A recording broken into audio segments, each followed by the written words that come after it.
I don't care if it's a 2D character or a 3D character. The legal shit I will do to that man.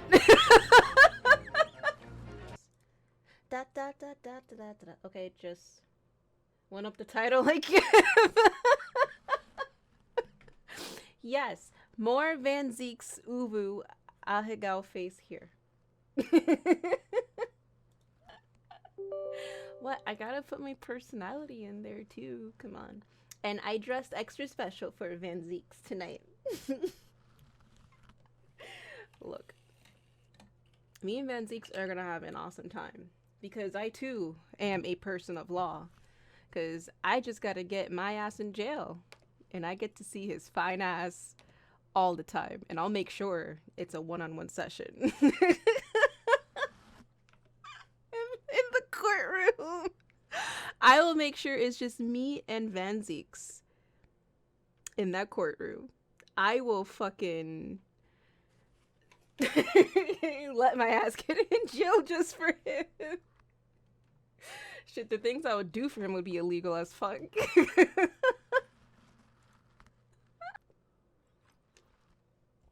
But anyways, let's get back into this session. We last left off with, we finished doing the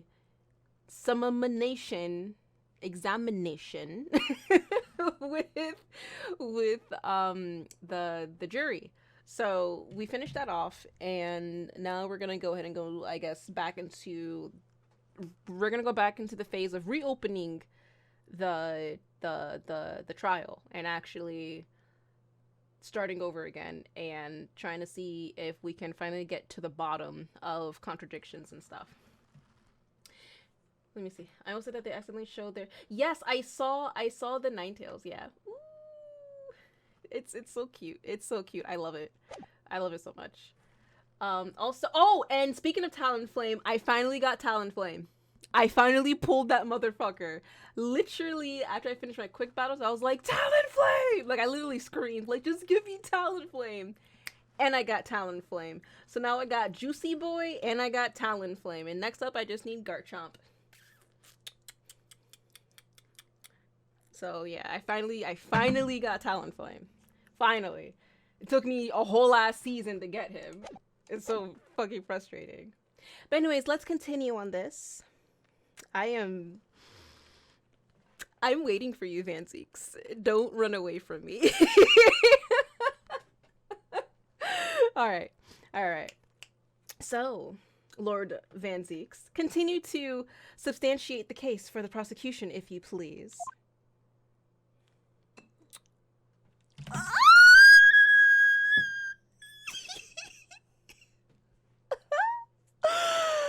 Okay, I wasn't ready.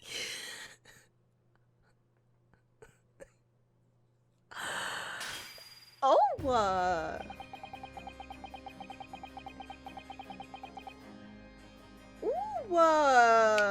spicy.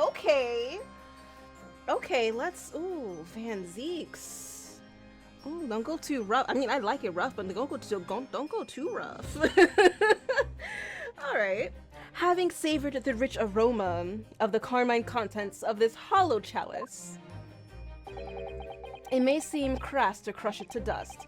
Pray forgive the discourtesy.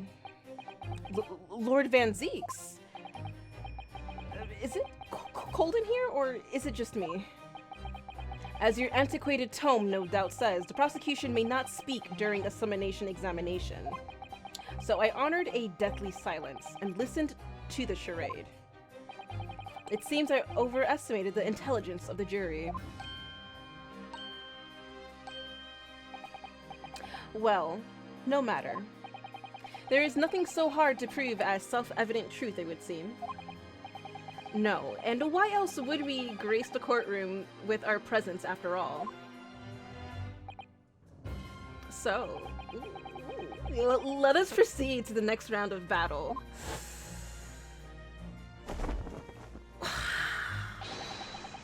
Bring forth the witness once. Let me be your witness! Let me be your witness! Oh, he took off the cave! Oh my god.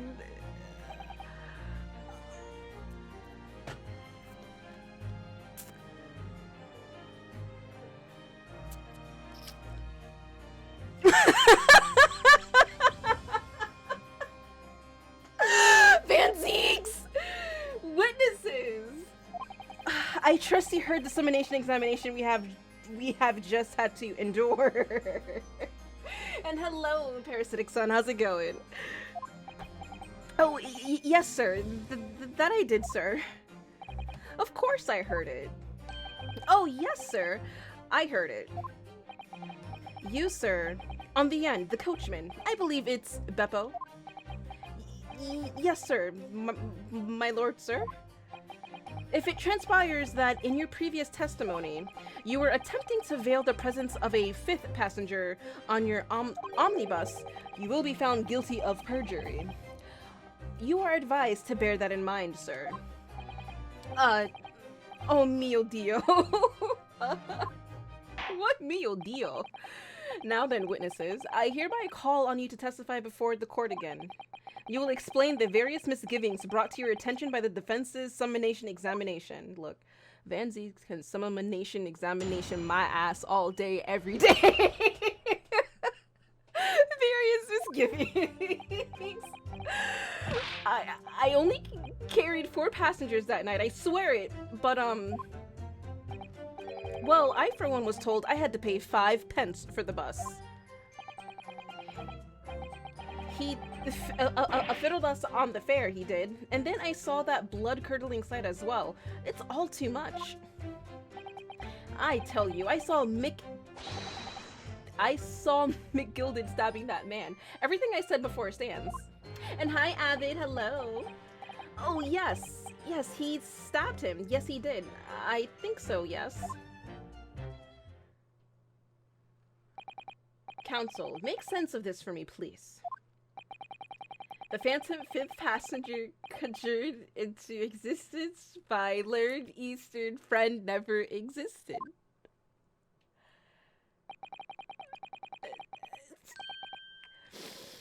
I need to calm down. The confusion has arisen from the coachman's sly little cozinage. The fuck is a cozinage? Cozinage? Cozinage? See, that'd be cool if it's actually pronounced cozinage. Like, I feel like that's some expensive ass, like it's a expensive ass bag. It's like, yes, I have the latest cozinage. Cozinage? I don't know. Beppo, explain yourself. I'm terribly sorry, Guildmaster. The guild's fare is 4 pence across the board. You know that. Am I to understand that you've been overcharging our passengers by a penny a fare? It's so cold, and the last run of the day is always half empty. You have been dishonest, coachman. I'm sorry. You're a disgrace, Beppo, a disgrace. Yeah, shame on you, Beppo. And your selfish actions have brought dishonor on the entire guild. If I may, sir, I had to pay 10 pence on the bus just last week. 10 pence? What? 4 passengers at 5 pence each is, yes, 20 pence. I've done the arithmetic 10 times already, but I just can't make the result come out differently. No, that figures. Oof. Well, it would appear that one of the aforementioned misgivings has already been explained. So, counsel for the defense, your cross-examination, if you please. We've already had the pleasure of a protracted summonation examination today. I see you intend to continue the parlor games. Absolutely. He's like, damn right, yes. Crocs examination. Fuck. Why did they have to introduce Van Zieks so goddamn early? Like, holy shit. I can't focus. I only carried 4 passengers that night, I swear it. Ifrin was told to pay 5 pence for the bus. He thought it was unfair, he did, and then I saw that blood-curdling sight as well. It's all too much. I tell you, I saw Mcgilman stabbing that man. Everything I said before stands. And then, yes, he stabbed him. Yes, he did. I think so, yes. You think so? Hold it! This is the 3rd case, please. Look, it's still early. Every case is early. There is no late case in Ace Attorney except the last case. And that's fact. Earlier, he testified that he saw the moment when the defendant allegedly stabbed the victim. Didn't you? Oh, yes, that's right. You said that the victim was on the floor and described the assailant holding the knife in an ice pick grip. Uh-huh. Mm-hmm. I suppose. I might have. Do you know, yes. Put the cart before the horse, maybe. What's this? What? Well, I'm quite sure about most of it. I was driving the horses when I heard a scream from the seats on the roof deck. Oh, I expect that was me, sir. Then, when I turned around, yes, I saw it through the skylight. The gentleman was on the floor and the knife was sticking up out of his midriff. But how can you turn from your seat? You can't see it. That's right, yes, and the fellow holding the handle was the famous man, yes. So in short, you didn't see the moment when the victim was actually stabbed at all. No. Beppo? I really thought that I did, but when I go over it again in my head, no, I suppose I didn't actually see the precise moment of the stabbing, did I? Yes. Excuse me. Hello? Do you have something to say about that, Mr. Fairplay? Now, you listen to me. I know what you're thinking. He didn't really see the exact moment the fellow was stabbed. What are the chances of that? A? Are you asking me or telling me? He's getting flustered. Aw, thank you for Dark the Roxas gift sub, 35 Roxas. _ has gifted a sub to Parasitic Sun. Aw, thank you. And hope you're doing good, Roxas. I may be able to extract some new information from him if I answer him cleverly. Could he have just happened to see the exact moment the crime was committed? Some days are like that, yeah, man. You know, some days you just see someone get stabbed, and some days you just open the cart and you're like, oh my god, he got stabbed. You know? Like, the fuck? No chance! No. There's literally no chance. But hey, Parasitic Son, you can now use my emotes, which is cool. Well, it is a little hard to believe, certainly. Unless you spend your time peeping through a skylight on the top of an omnibus, that is. Peeping?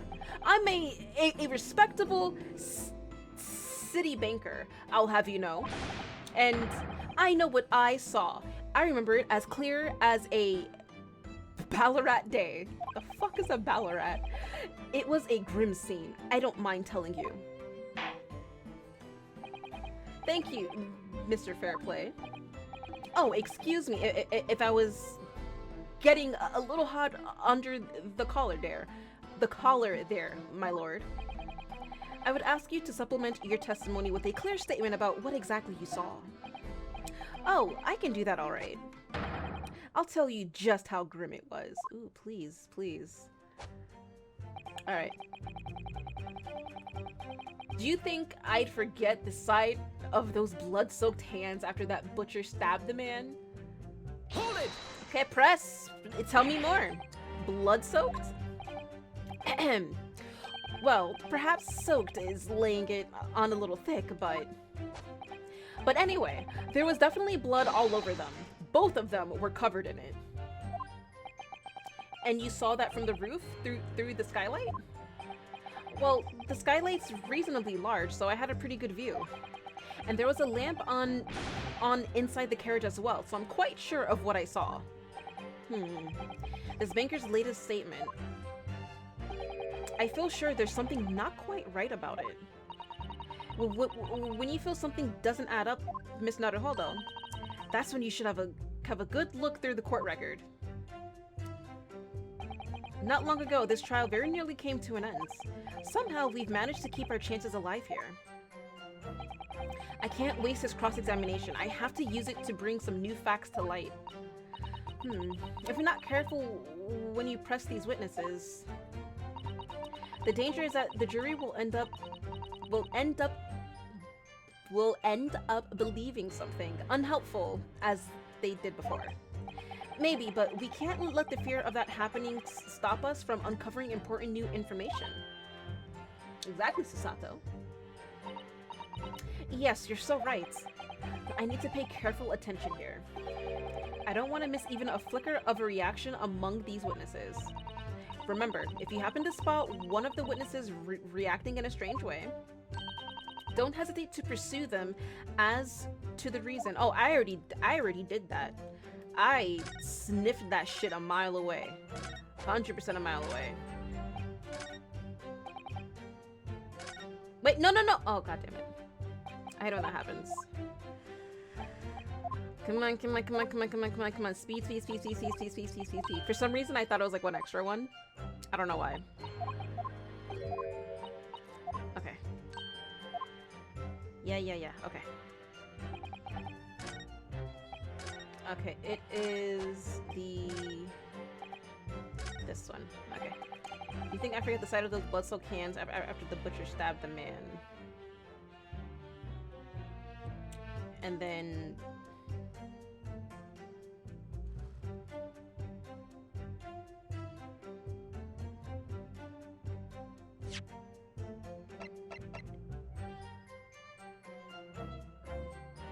those blood-soaked hands after that butcher. Okay. Was wearing... It's a blood stained. I mean, it's not soaked. I think I forget the sight of those blood-soaked hands after the butcher stabbed the man. Photographed the victim taking an omnibus, his knife. Dude, my hair keeps, like, bothering my ear. It's so annoying. Like... Okay, there. Like, literally, there's, like, a strand of hair that was just, like, tickling my ear. It's like, no, stop. Okay, I think it's this one. Because he's saying, like, blood-soaked hands, assuming that, like, there's, like, blood everywhere. Like, on his hands. But he had gloves. But he's assuming that he had hands. And there's a blood stain on the glove.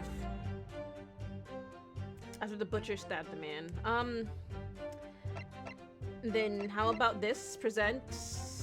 Objection! Yeah, we got it right. Let's go. Blood-soaked hands. Well, I admit that soaked might be playing it on a little thick, but... But anyway, there was definitely blood all over them. Both of them were covered in it. Well, I'm very sorry to disagree, Mr. Fairplay, but that's more than a little peculiar. What? Here are the gloves worn by the defendant, Mr. Mcgilden, on the night in question. Oh, yes, right.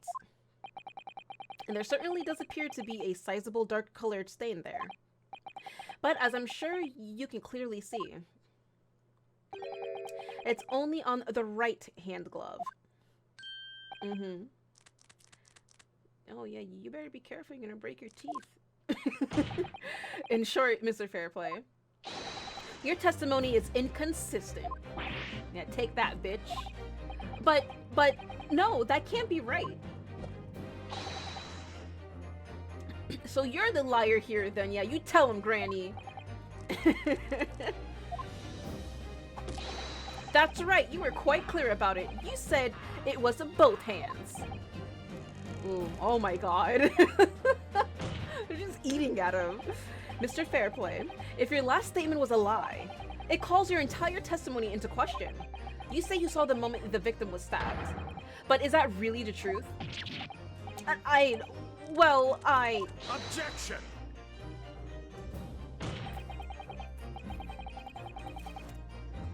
It was a simple mistake. You can't justify accusing this man of lying. Yes, it wasn't both hands, it was only one. But the fact remains.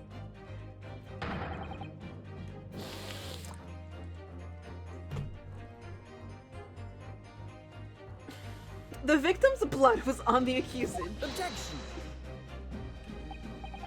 No, Mr. Fairplay categorically stated that he saw blood all over both hands, which means there's a strong possibility that this witness was deliberately trying to mislead the court. Yeah, that's right. Why? Why? I'm a city banker, for pity's sake. My word should be the gold standard.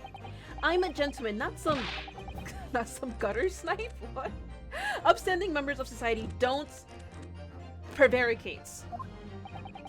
He's claiming to have no reason to lie. But is that really the case?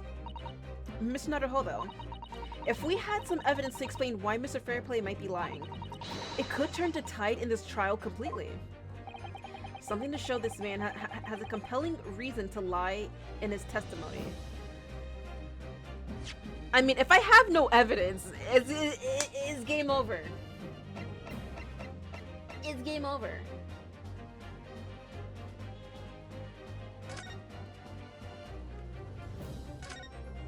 It could be in here, actually. This portfolio must contain all sorts of secrets of London's gentry.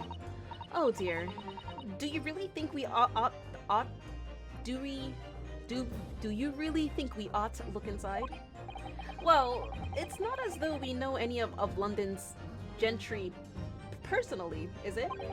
Apart from our great detective friend, perhaps. Actually, I wonder. I assure you, we will not find Mr. Sholm's name inside. Well, let's see what we find.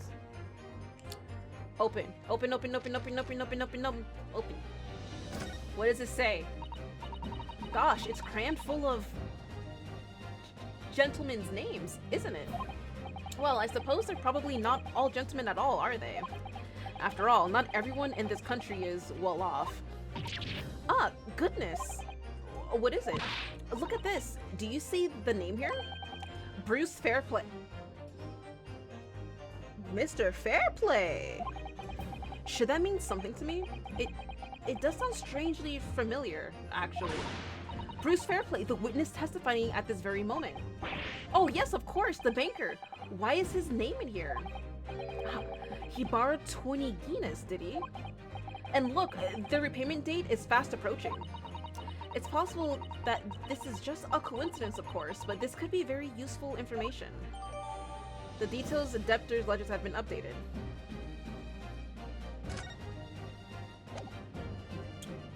Okay. I want to say that is it. Something to show this man has a compelling reason to lie in his testimony. No, yeah, he has to lie, because if he lies and pins it on him, then he doesn't have to pay his debt. Ooh, let's go. Okay, fair play. I'm about to roast your ass. Yes, I have evidence. Because in Ace Attorney, you always have evidence no matter fucking what. Except for one case, and I'm not gonna say it, because there was one case when you literally gotta say no, and it was the worst thing ever. Oh, definitely because he wants to get off dead. Hell yeah, he wants to get off dead. My lord. Yes, counsel. The defense is ready to present evidence. By Jove, are you sure? Yes. Evidence that will clearly demonstrate why Mr. Fairplay had reason to lie in his testimony. Yeah, that's right. You keep biting that shit. Yeah. I'm about to sell each tooth for 5 guineas each myself that you chip off. Very well. I hereby call on the defense to present its evidence. The evidence that demonstrates a motive for the witness's alleged deception of the courts. This book, sir. Take that! Take that! This is a list of the debtors who owe money to Mr. Mcgilman. Yes, a list of innocent victims, crippled by the accused's extortion. The point is, among the names of these debtors is your name. Mr. Bruce Fairplay. What? Mr. Fairplay, are you currently in debt financially to the accused? No, well, it's barely worthy of being called a debt. According to this ledger, you owe 20 guineas. Not an inconsiderable sum of money, wouldn't you say? Oh, yeah, I thought you were an esteemed banker. Well, what of it? Let's suppose suppose Mr. McGilden were to be found guilty of murder, would that become your debt in that case? These documents state that the loan agreement is forged between two individual parties. Therefore, were the creditor, the defendant here, to be sentenced to a capital punishment, all outstanding debts which were owed to him would be annulled. They would cease to exist. Cease to exist? See, exactly what I was thinking. Mr. Fairplay, is it not the case that you claimed in your testimony to have seen something you never in fact saw?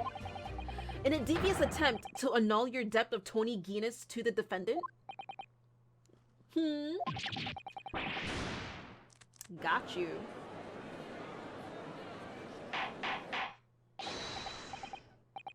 Ordar! Ordar! Ordar! Why is it Ordar? Ordar! Mr. Bruce Fairplay! Yes, my lord! Yes, my lord! Oh, God. Let me ask you again. And be aware that your answer may have most serious implications upon your future, sir. Did you or did you not take the cookies from the cookie jar? See the precise moment in time at which the defendant is alleged to have thrust a knife into the victim. You better say no. You better say no. Mr. Fairplay. Your silence speaks volumes. You did not tell the truth in your testimony. Alright, now let's not make a melodrama out of this.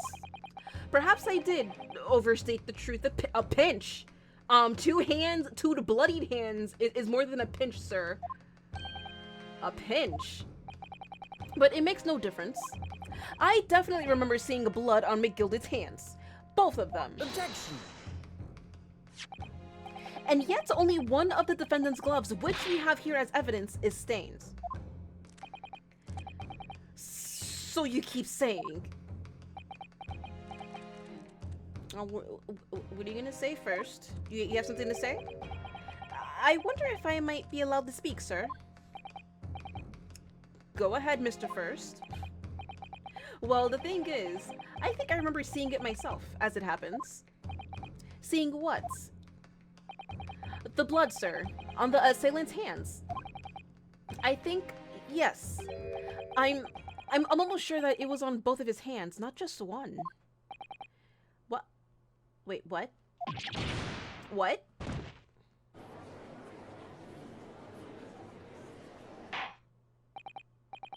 It would appear that we're going to need further testimony from all you witnesses. This time, I would like to know precisely what you did and what you did not see. Do I make myself perfectly clear? Yarg. Yarg. Mr. Naruto. This is good news. The course of the trial seems to have shifted slightly at last. Yes. I might finally have a chance to turn things around here. Yarg. Alright. Witness testimony. Let's go. What the witnesses really saw. Dun dun dun. There was blood on both hands of the assailant. I sincerely and distinctly remember that.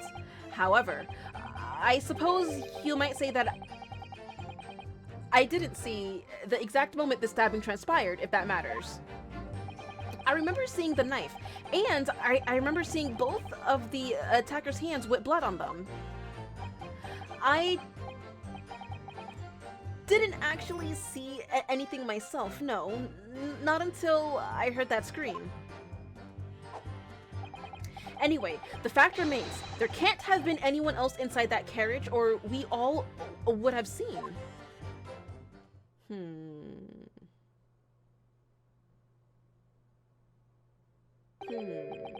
Well, lo and behold, In truth of fact, not one of you was witness to the crucial moment the crime was perpetrated. I apologize, my lord, but honestly, there's no one else there was no one else inside that carriage, and the man's hands were covered in blood.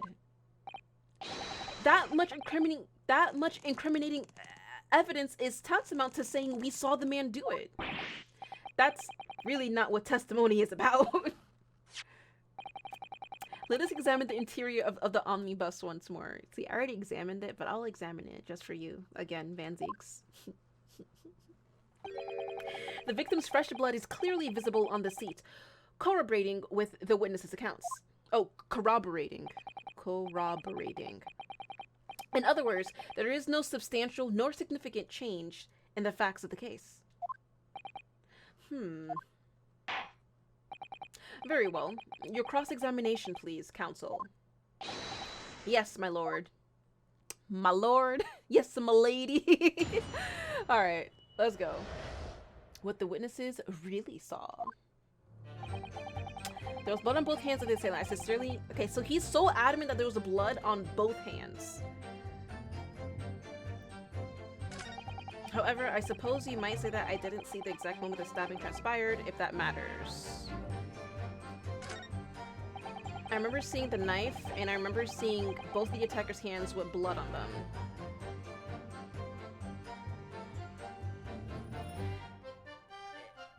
But wouldn't the knife be bloodied as well all over? Because the only bloodied part was the tip of the blade. Hold it! You definitely saw that too? Blood on both hands? Yes, sir. I mean, I know what you're going to say. Only one of Mr. Gilded's gloves has any signs of blood on it. Yes, that's right, yes. The thing is, as far as I remember, sir, when I looked down and saw Mr. McGilded sitting beside the other fellow, I don't believe he was wearing any gloves, sir. He wasn't wearing these gloves? That's correct, sir. And I saw the blood on both his bare hands quite clearly. That's true that the dark-colored stain on the dark leather gloves wouldn't have been easy to see. I should point out that the police officer who apprehended the accused on the night in question reported that there was no traces of blood on Mr. McGilded's gloved hands. There wasn't blood on his hands? This is puzzling indeed. This must be significant somehow, I'm sure of it. I didn't actually see anything myself, not until I heard the scream.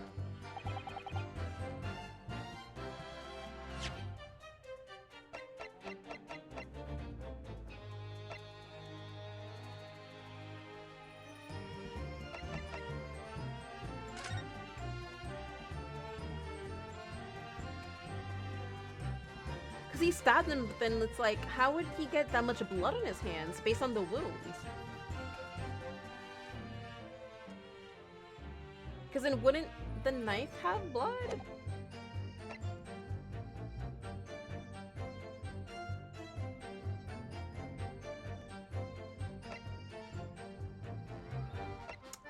And it was internal hemorrhaging, so it's like...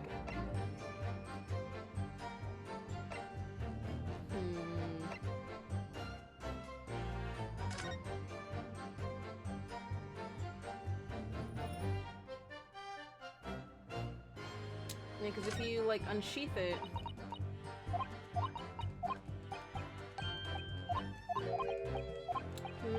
Come on. Because we already read that text from last stream. Because if we unsheath it, yeah, that's the blood-tipped portion of the knife. But, like... I want to say it is this. I remember seeing the knife, and I remember seeing both of the attacker's hands with blood on them.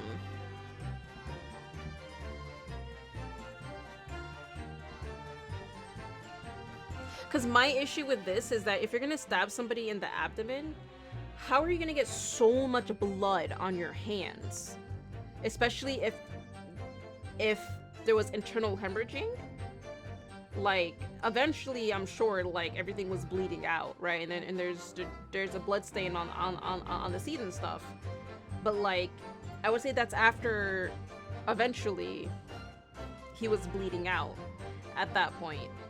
But then that would mean, like, he would have to be, like, rummaging around the body and stuff to get blood on both of his hands. But if he had blood on both hands, there would be blood stain marks everywhere he touched in the carriage. I remember seeing the knife, and I remember seeing both the attacker's hands with blood on them. And there's only blood on the seats.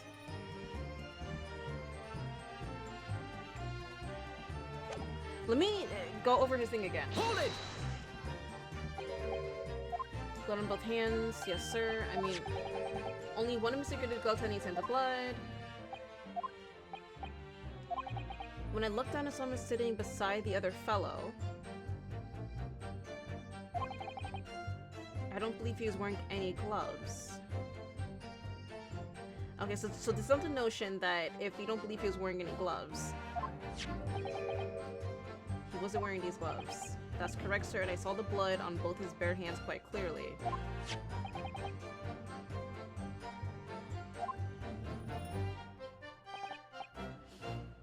Who apprehended the accused? I should point that the police officer who apprehended the accused on the night in question reported that there was no trace of blood on Mr. Mcgilman's gloved hands. That is very odd.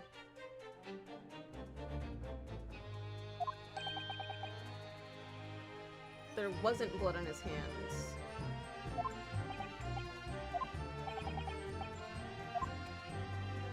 So, okay. So, if the police report stated that there wasn't blood on his hands, then that means that there was no way that he saw the blood because of internal hemorrhaging. Right? I think. Can I save?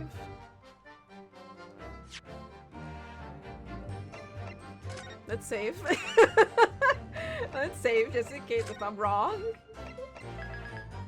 Classic Ace Attorney. When in doubt, save your file and press it out. Okay. I think it's either the crime scene photograph or the knife. I'm leaning towards a crime scene photograph because it makes more sense.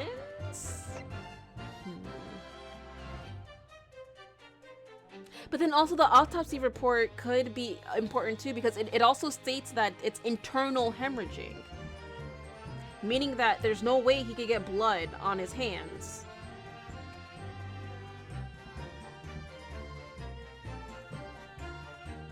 Autopsy report. Objection! Wrong! There was just a damn inconsistency with that last statement. Okay. Damning, you say. As I look at you, counsel, I see your trembling hand, your pallid expression, perspiring brow. Okay. Whatever. Shut up! I know it's wrong, Judge! I know it's wrong! It seems that is a damn inconsistency here with the misplaced confidence of your assertion. Yeah. He has a damning tongue. You invited, sir. Okay, I'm sorry. And I'm overthinking it again? Okay, fine. Let me press everybody. Hold it! I'll keep pressing. Look, I'm trying to big brain this. You didn't see anything? Oh, yes, sir. That is to say, no, sir. I didn't. Very sorry about what I said before, sir. Very sorry, yes. It was very wrong of me to make up stories and say I saw him stab the man. Wouldn't you agree, sir? I know what you're insinuating, but I certainly wasn't making up stories. Still, to say you saw nothing isn't right. It isn't right either, is it? No, sir. I saw nothing at all. Mr. Beppo, you were driving your horses. At the very least, you must have enjoyed a good view of London streets, no? I mean, he sees it every day, so like, what is there to enjoy? Like,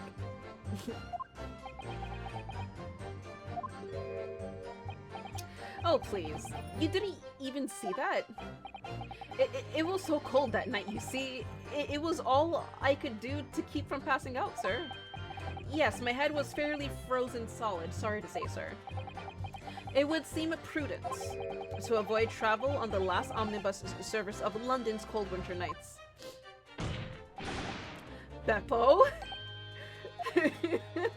Dude, Beppo's gonna get fired after this shit. There can't have been anyone else inside that carriage, or we all would have seen. Hold it! And everything you saw of the incident was through the skylight on the roof of the omnibus? That's right. It was fiercely cold that night, but the glass wasn't frosted over.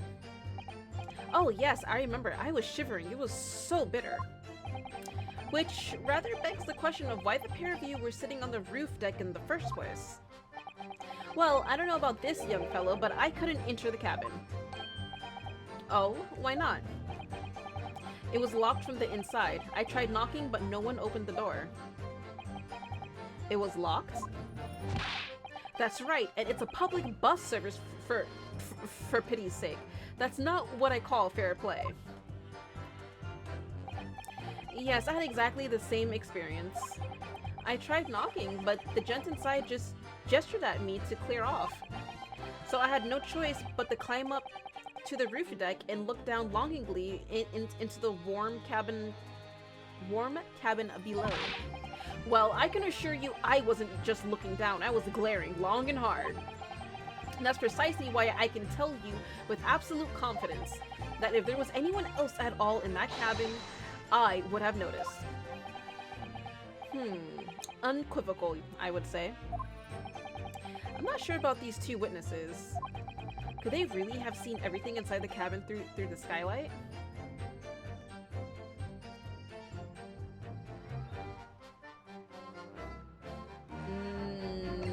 No. Always doubt them. Allow me to confirm one thing, Mr. Fairplay. Oh god, I gotta get ready for evidence here. Okay. Hey, Infinite Chaos, how's it going? I missed catching your lives. No, it's all good. It's all good. I do plan on like posting on my YouTube, and I think I have it on my TikTok. I don't know. Like, I need to make and I need to post my Linktree link, so you guys can just click on that link and have access to like all of my socials and my YouTube, Discord, and Twitch and all that stuff and things like that. Hey, thank you for the Darkrox's 35_ has gifted a sub to Infinite Chaos. You need to stop spoiling me, Roxas. But thank you. See, you were riding this omnibus, because I remember correctly, like from the view up top, they were able to see like legs, but that's it. And the witnessed events in the cabin through the skylight and the floor of the upper deck, is that right? Oh, and witnessed the events in the cabin through, yes, and witnessed, yes. That's right, yes. Yeah. In that case, there is a portion of the cabin interior that would have been out of sight from you. What? By golly, really? Obviously, at this stage, we can't say for sure. But the possibility cannot be denied that at the time of the incident, there could have been another passenger in the enclosed cabin of the omnibus. Objection! I like it when Van Zieks gets mad. Enough hypothetical meandering, my Nipponese friends. The prosecution demands that you substantiate your claims. After all, the scene of the crime is here, in the flesh. True. Very well. I will uphold the prosecution's demands. You will identify the area on this cross-sectional plan of the omnibus. Where exactly the omnibus are you suggesting that this potential extra passenger could have been situated?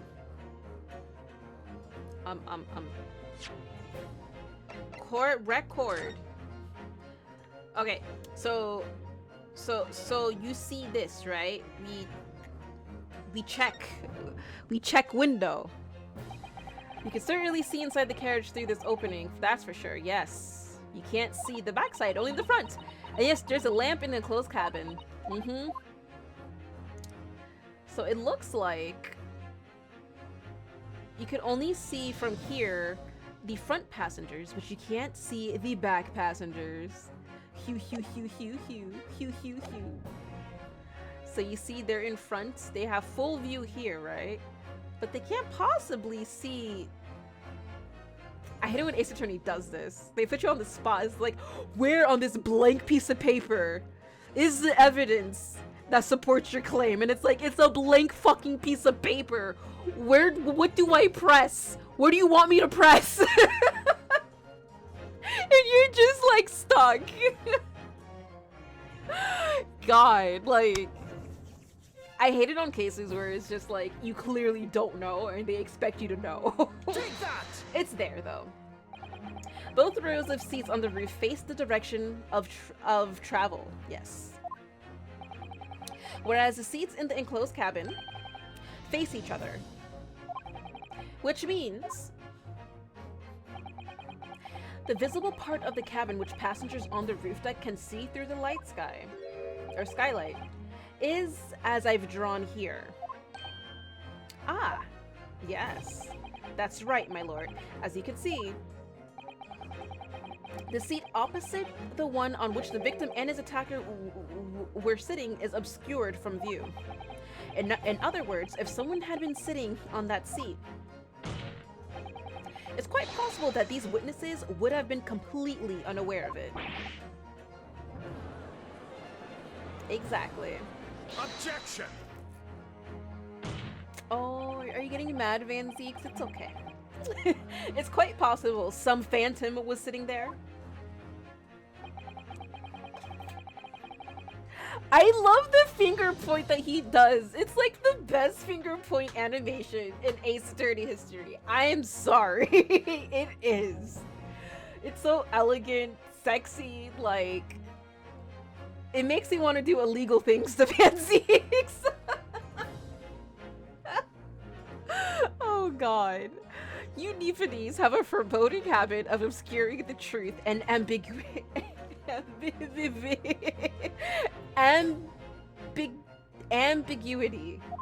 Jesus. I concur with the prosecution's rejoinder. In a British court of law, evidence is paramount. I cannot entertain this conjecture, counsel. That is, unless you're able to put a name to this mysterious passenger to whom you allude.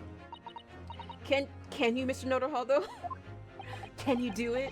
Can you? I honestly don't know. Who could it have been? Who could have been in the other seat, which was out of sight from the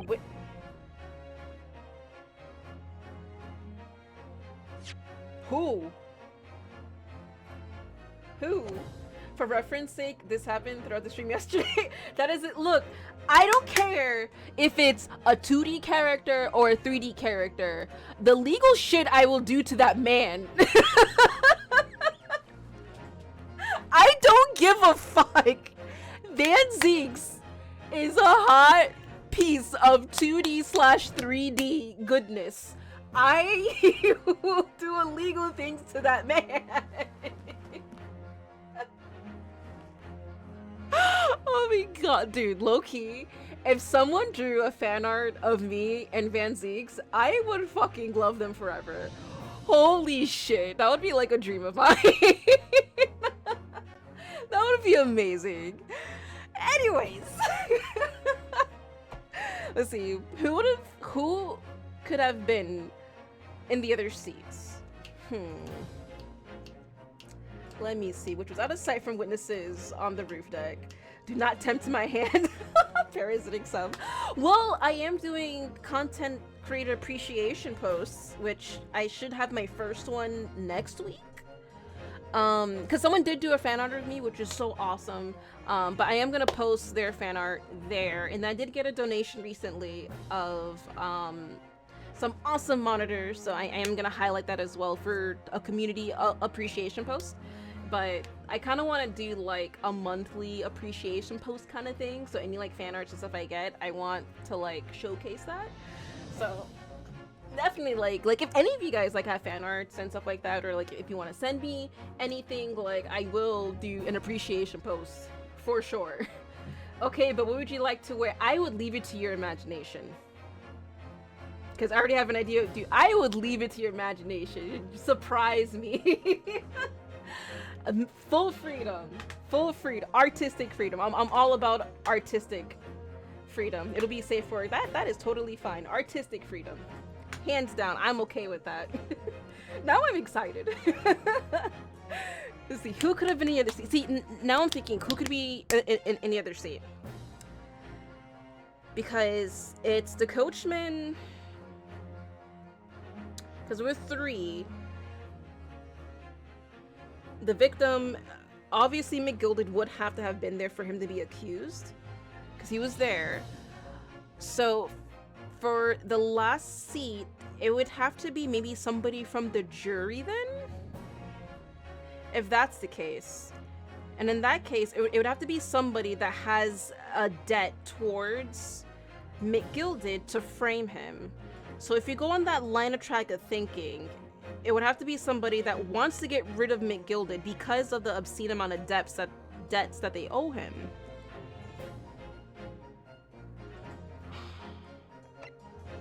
I have to say I have an inkling.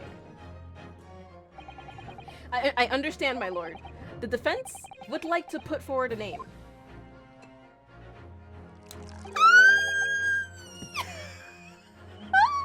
Why does he look at you? That is like so... Dude, every time he does that, like my heart goes doki doki and it catches me off guard every time. You are a fool. That response was a desperate attempt by a man who has no notion of his own limitations. A toast to hard lessons not yet learned, and a toast for Van Zieks for being so goddamn high.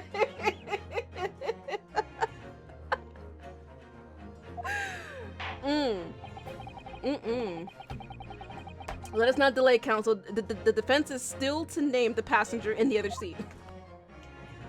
That's right. Let's do this. This could be it. This could be the chance I've been waiting for to turn the trial in my favor.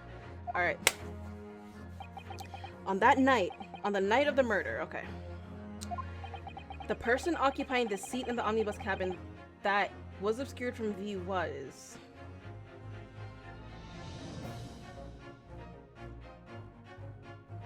obscured from view.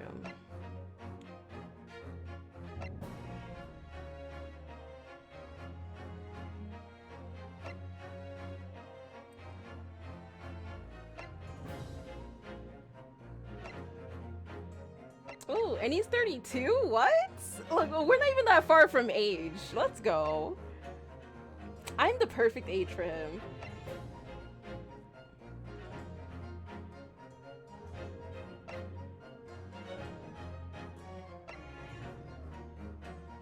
Okay, so let's factor out, like, obviously factor out people.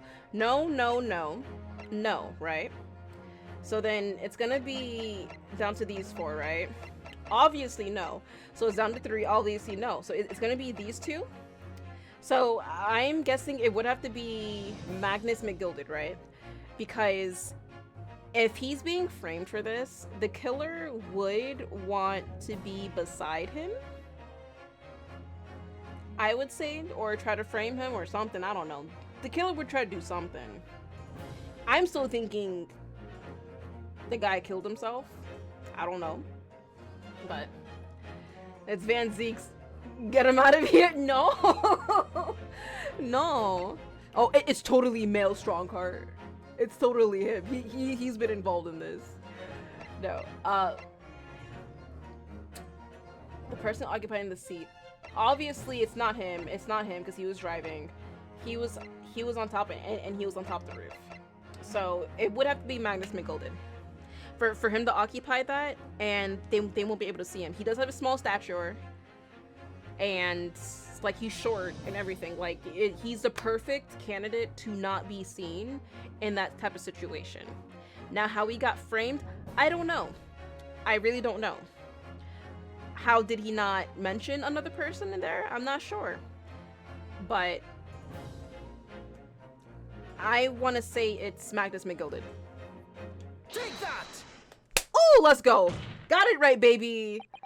The passenger in the enclosed cabin that the witnesses on the roof deck failed to see has to have been Mr. Magnus Mcgilman. Bitch. Mr. Mcgilman? Yes. What are you talking about, counsel?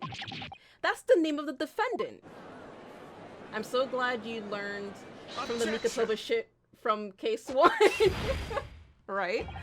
Ooh, Van Zieks. If I desecrate this chamber by smashing my hollow chalice, do forgive the discourtesy. Well, you can smash. Okay, I'm gonna stop.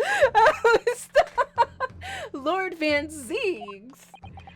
People talk of those tiny islands, nations in the Far East as having a learning and culture of their own. So that's number 2, chalice. No, Rose. Leave me alone, Roxas. But I see they use the terms ill-advisedly. What are you trying to say? Let me explain in terms that even a student of an artless backwater such as yourself might understand. When the bloody scene unfolded, the victim and his assailant were sitting side by side. Multiple witnesses have attested to the fact. It's the very premise on which this case was built. Objection! But that premise may be wrong. What? If the victim really was sitting beside Mr. Mcgilman, it creates an inconsistency that can't be reconciled in any way. What inconsistency, counsel? The defendant's gloves, my lord. Oh, Van Zieks is catching on. He's like, shit. Both witnesses made the same testimony. They claim that there was blood on both hands of the person sitting next to the victim. Objection! Yet we know the truth to be otherwise. Only one glove bears the gory remains. Objection! I'm liking this objection back and forth. The point is, even in the face of this irrefutable evidence, both witnesses have maintained their stance. Yes, their testimony remains unchanged. Exactly. They both adamantly swear that they clearly remember seeing blood on both hands of the assailants. In short, their memory of events is correct, and the testimony reveals the truth. See, I got your back, Mr. Fairplay. I just needed to call you a dumbass first, and then get you mad and make sure that you're sure on what you say. It was somebody else sitting beside the victim that night. A third party we have yet to identify. And the victim's blood was on that passenger's hands. Both of them. Objection! And who was this third party? Obviously, the true culprit. Extraordinary. This is getting good. Why are they always so mean to Asians? I don't know, but whatever. Ordar! Ordar! What exactly are you postulating? Objection! The defense's postulation is just that. Nothing more than conjecture. I love that finger point. The witnesses have clearly stated that they saw the accuser. Objection! But when elaborating on his testimony, Mr. Fairplay said the two of them were wearing hats and I couldn't exactly make out their faces. Yes. The tops of their heads were obscured by the roof. I could see the rest of them though. Yes, that's right. Both gents most certainly had it. Hatters do tend to notice such things, sir. And what particular styles of hat did the two gentlemen sport, Mr. First? I'm afraid I don't remember. Oh, God. How are you gonna be a hat maker? Yeah, and call yourself a hatter? The fuck? The style of hat makes no difference. There was no third passenger in that cabin. How can you be sure? Because if there had been, the accused Mr. Mcgilman would undoubtedly have offered to to depose the facts. Well, what if the victim was already dead before they got in there? And the culprit was in there on the fair before. I don't know. No. Well, okay. What if the victim was already dead, right? And then Mr. Mcgilden came in at a later time in the fair. In the carriage, right? He came in at a later time. The guy was already hidden. And $10 the guy was hiding inside the compartment. Cause there's a compartment in the carriage that you can hide in. He was hiding in there. Mr. Mcgilden comes in, sees the dead body. Why he wouldn't say anything, I don't know. But he sees the dead body. Maybe he went up to him to check if he was okay, because maybe the body was just slumped over. And then that's probably when the other passengers reacted, thinking that he stabbed them. And then they, the screams are heard, blah, blah, blah. The carriage stops, and then they arrest Mr. Mcgilden thinking he killed him. That makes a lot of sense. Now I see the Sholmes comparison to you that my friend mentioned. Wait, what? Sholmes comparison? What comparison? Unless, that is, you are proposing an even more preposterous explanation. That the accused failed even to notice the presence of the true culprit in the very cabin in which he traveled? No, I think he was there before he even stepped in that carriage. I think he was in there before he stepped in. He's right. If there was another person traveling in the enclosed cabin of the omnibus, it's inconceivable that Mr. Mcgilden would have been unaware of it. Ordar! There is clearly a simple solution to this problem. Bring the accused Mr. Mcgilden to the stand. Well, what say you, counsel? The prosecution objects, my lord. On what grounds? As a suspect, he will have already made a full statement to the police. But what if there's some reason why he's unable to speak freely? Magnus Mcgilden is no uneducated ruffian. If it indeed turns out the man has been withholding information, you can be sure it will have been a most deliberate act. Counsel for the defense, what is your opinion? My lord, should we ask Mr. Mcgilden to testify or not? We need to. You get a theory, and then you roll with that? Oh. Look, cause I like to theorize and things like that, and sometimes my theories are correct. And if I'm correct on this, then I'm gonna just tell you I told you so. but we need his testimony, because if we're gonna keep pressing everybody, they're gonna keep like giving us their actual correct testimony, and we're not gonna get anywhere. It's gonna be like a giant circle. So we kind of need his testimony to see like what he saw inside. We need it. Demand his testimony. We need it. Yes, we need to hear what he has to say in order to find out the truth. The defense would like to call Mr. Mcgilden to the stand. The defense would like to call Mr. Mcgilden. In that case, I would like to hear the opinion of the jury. Yes, I need a little time to consider this. If you ask me, I think we should hear what Mr. Mcgilden has to say. Get the man out here, I say. It would be utterly illogical not to hear his testimony. When something needs doing, get it done. That's how I run things at the guild.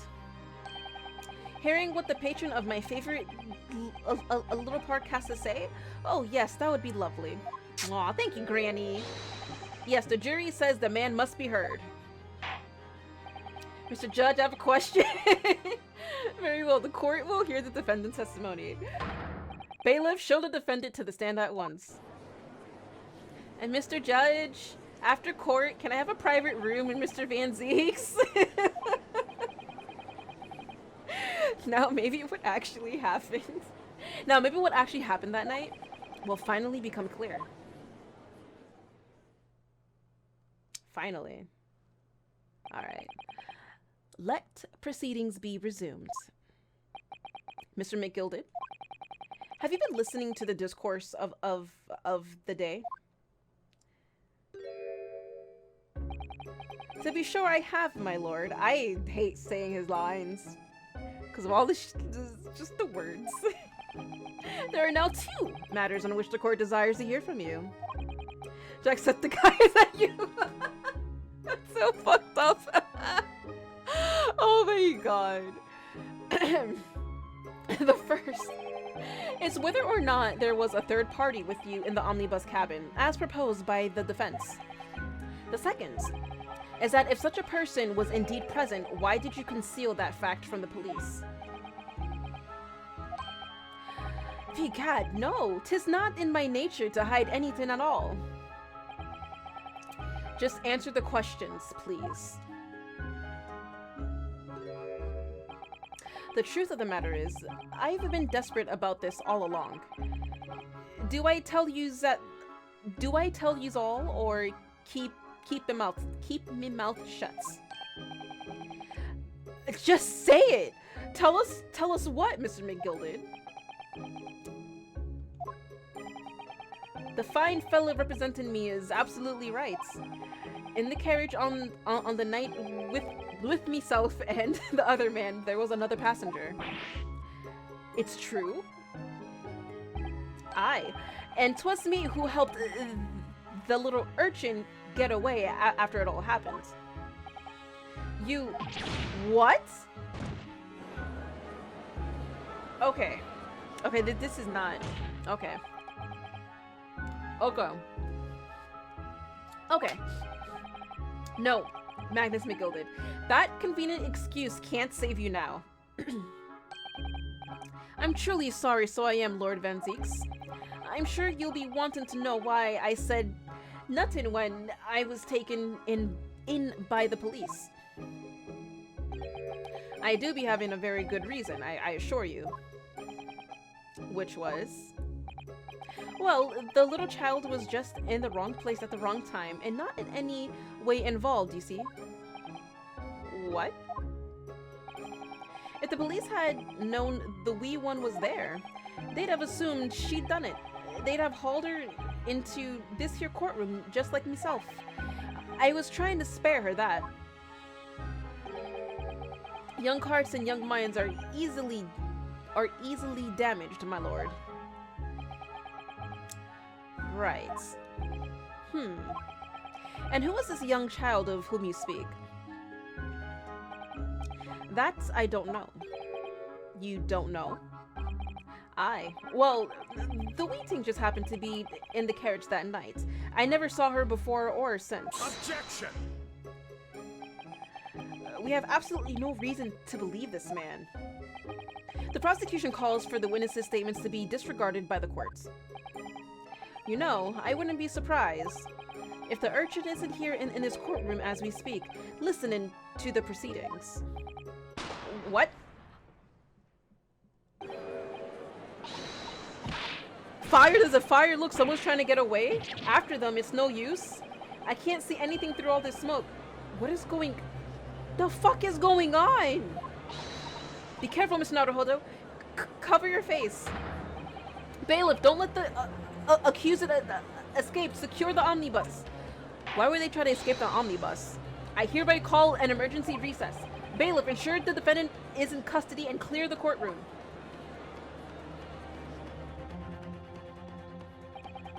We were hurriedly removed from the smoke-filled courtroom by the bailiff. Amid scenes of chaos as people stumbled over one another in their desperation to flee the chamber. We had no idea what was happening. All we knew was that, for the time being at least, the trial was suspended. What the fuck is going on? What is going on? La la la.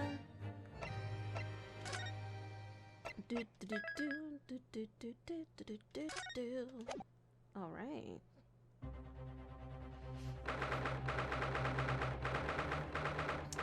February 18th, 12:52 p.m. The Old Bailey defendant's antechamber. What on earth just happened in there? Mr. Naruhodo, I've managed to find out what happened. Mr. Sato, I was told it was an advanced form of smoke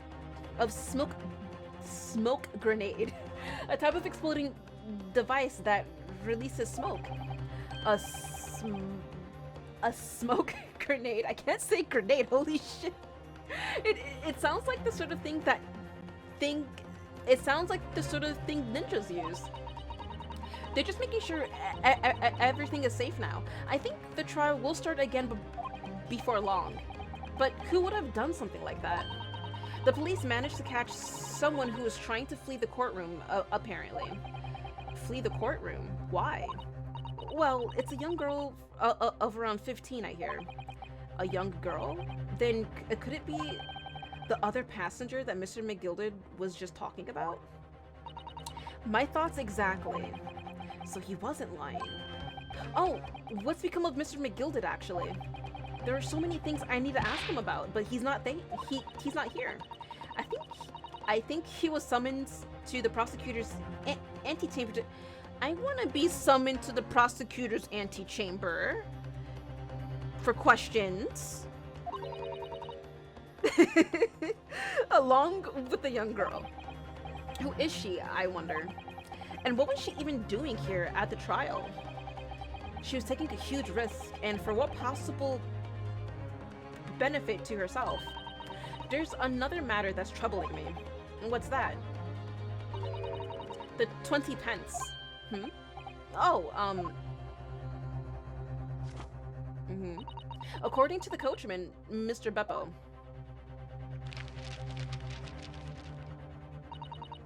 he took 4 passengers that night at a fare of 5 pence each.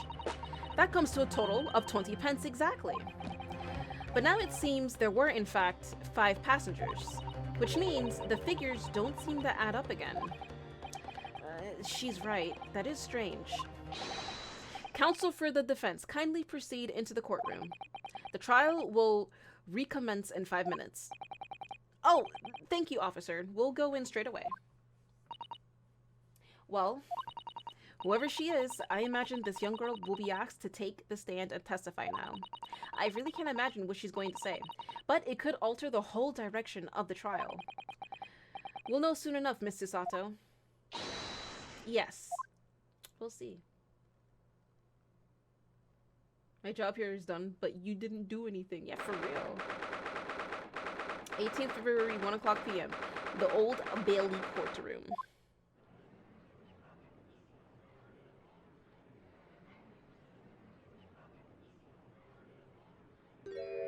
Oh. There's a young girl. There's the young girl next to next to Mr. Mcgilden. Look. She must have been the one who caused the disturbance before. I swear, if it's like, if it's the Russian girl, I swear. Well, after that rather eventful recess, the court will now resume the trial of Mr. Magnus Mcgilden. Now then, Lord Van Zieks. My lord. I believe you have established the cause of the smoke which veiled proceedings earlier.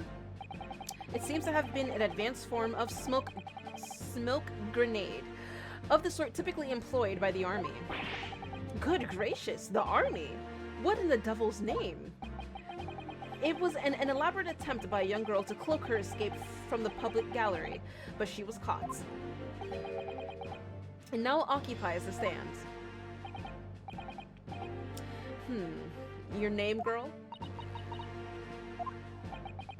Are you responsible for the smoke grenade which induced such pandemonium here in my courtroom? What is the meaning of this deplorable behavior? You need to speak. Ahem. If I may, my lord? Yes, Mr. Mcgilden? I think perhaps I ought to explain here why it is that this wee lass was here in the first place, and why she tried to bolt like that. 'Tis all tied up with the events of that night, so it is. Very well, Mr. McGilded. Give your testimony. You will explain to the court exactly how this young woman is involved in the case. Just what did happen that night? It's not like a defense lawyer needs that information or anything. Right? I like her hat. Yeah, her hat's nice, actually. It's cool. The young girl. On the night in question, I took the back seat in the omnibus and promptly nodded off. Then, Begora. The fuck? Begora? The fuck kind of? Okay. Then Begora, a loud thud and a wee scream woke me up with the fair start. There was a fella collapsed on the floor at me feet, so I sat him up on the seat across from me. Then I turned to find out where that scream had come from, and bless my soul, what did I find? There was a child in there, all curled up in a ball, hiding her wee self away. Right. I remain somewhat baffled, I confess. But from what I gather, on the night in question, this young girl was indeed riding in the omnibus. Is that correct? 'Tis exactly as the defense counsel said. This last was the 5th passenger, my lord. She hid under the seat. $10. Very well. The defense may now cross-examine the witnesses. Are you ready, counsel? Yes, my lord. Or rather, no. I have no idea where to start. I love his face. He's like, what the fuck am I gonna do? Oh, hi, Van Zieks. Hi. Cross-examination. The young girl. Okay.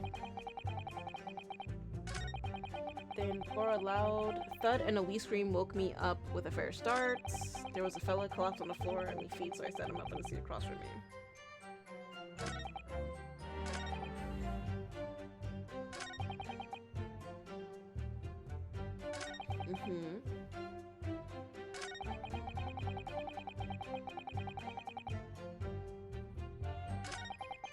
There's a child in there all curled up in a ball, hiding her wee self away. Hold it! But where was she, though? That's what I want to know. You say she was hiding herself? Aye, that's right. 'Twas hard to see in the dim lamplight, but she was all curled up in a wee ball when our eyes met. Well, me heart nearly stopped beating in me chest. You're really overreacting this. Still and all, I pulled her out from under there and sat her on the seat opposite so I could have a wee chin wag with her. The seat opposite. That's right, just next to the dead gentleman there. You sat this young girl next to a corpse, sir? Well, as I'm sure I mentioned, a gentleman in my position can all too often find himself in mortal danger. So, I needed to find out just who this urchin was, you see? And while I was in the middle of talking with her, I heard another scream, a fella's voice this time. Presumably, that scream was Mr. First, who was sitting on the roof deck seats. Right you are there again, I would say, sir. Looking down through the skylight, he must have seen this young girl and the gentleman with the knife in his belly. In other words, the previous witnesses did not, in fact, see you at all, Mr. Mcgilman. What they believed to be yourself and the victim was, in fact, this girl and the late Mr. Mason? Aye, my lord. I was, as I think everyone understands now, sat at the back of the carriage out of sight. Right. Press everything. It is certainly plausible. The defendant is somewhat diminutive in stature, and readily confused perhaps with this young girl. After that, of course, With a scream from the gentleman over us, the driver realized something was wrong and pulled up the horses. I do wonder how you must be feeling, Mr. Naruhodo. Being the defendant's lawyer and yet finding myself as stunned as everyone else at his testimony? Let's just say it's trying. We certainly had precious little time to talk to Mr. Gilded before the trial. But we mustn't be dispirited. We must try to learn all the facts we can. When we arrived in London this morning, I didn't see my day panning out like this. Mr. Naruhodo, no grumbling, even in your head. Ugh, how did you know? Look, Susato, can you not? I did the backseat on the bus and probably nodded off. Hold it! Mm-hmm. And when you first got onto the omnibus, were there any other passengers already on board? There were not. The cabin was empty, and there was no one on the roof deck either.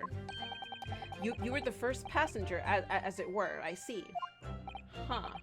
Aye, and that's why I took the back seat as I did. 'Tis the most comfortable, so it is.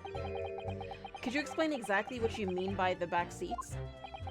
By all means, that's how you already described it earlier. I'm talking about the seat opposite to the one in which the poor gentleman who was stabbed was sitting. Like I said, 'tis the most comfortable and where I feel most at ease. And of course, I enjoy gazing through the skylight from time to time as well. You better stay quiet, Van Zieks. Okay, and the scream woke me up from a fair start. Hold it! Uh-huh. A loud thud, you say? And a scream? Aye, that's right. How can I explain it? 'Twas like the sound of someone falling to the ground, that sort of noise. So you think it was the sound of Mr. Mason falling to the floor having been stabbed? Well, now, you'll remember I was asleep at the time, so I wouldn't like to say. And when the sound woke me and I opened my eyes, there wasn't a soul to be seen in the carriage but the fella on the floor. You didn't see anyone. But at the same moment, you did hear a scream. From the seats above you on the roof deck, I presume? Not above me, no, my lord. 'Twas from inside the cabin. But I wasn't altogether thinking about the scream. No, I was too stunned by the desperate sight before my eyes. God, I swear. Is it like bad that like every time he says like me feet, me eyes, me this, me that, I think of Mr. Krabs. SpongeBob, me boy. Like, I think of Mr. Krabs sometimes. Anyways, there was a fella collapsed on the floor at me feet, so I set him up on the seat across from me, okay? Hold it! Uh-huh. SpongeBob, me boy. SpongeBoy, me Bob. You sat him up? The victim, you mean? That I did, on the seat across from me. As I said, I could plainly see the poor devil was already gone. And you wouldn't have a dead man just lying on the floor now, would you? That would explain the blood-stained hands. 'Tis common courtesy, so it is. I find that a little hard to believe. Ada. Ooh, Ada. Ada? What? Lord Van Zieks. Now what would that be? Ada. You wake to find a man lying dead at your feet in a carriage. Any normal person would hail the cabman. Any upstanding member of London society, that is. He had his reasons. Well now, as you know, I'm in something of a special line of business. The business of lending money at exorbitant rates of interest.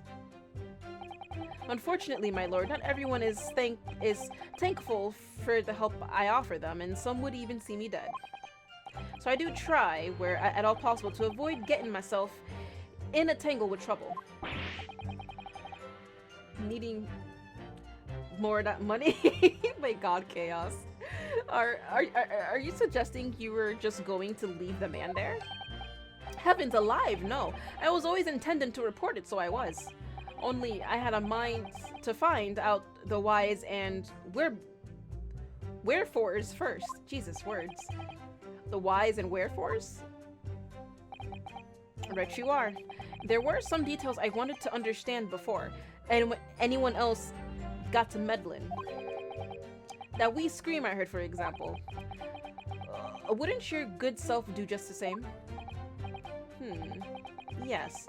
The scream he says he heard at the same time as the thud of the victim collapsing. Okay, so the scream he says he's heard at the same time as the thud of the victim collapsing. Okay. Then I turned to find out that where did this thing come from, and bless my soul, what did I find? Hold it! I'm afraid I don't understand. I'm sure you told the court that there was no one else in the carriage except yourself and the victim. So I did, sir, so I did. As far as I could see, that is. What do you mean by that? Well, now, 'tis a queer thing. The wee scream that I heard as I woke up. It came from, if you'll excuse the vulgar expression, under me backside. Oh yeah, your butt, your ass, your cardboard booty, cause she was hiding in the compartment under there. Good gracious. Under your backside? And when I lifted the seats on which I'd been sitting, I found there was a wee cubbyhole there for storage. Mr. Naruhodo, we can examine the omnibus ourselves. Remember? Yes, of course. The whole bus was submitted as evidence. This would be a very good time to have a thorough look around inside. And that's when I found her. Thank you, I've heard enough. The events as explained are clear in my mind. However, at least one conundrum remains. Who is the girl? Who are you, girl?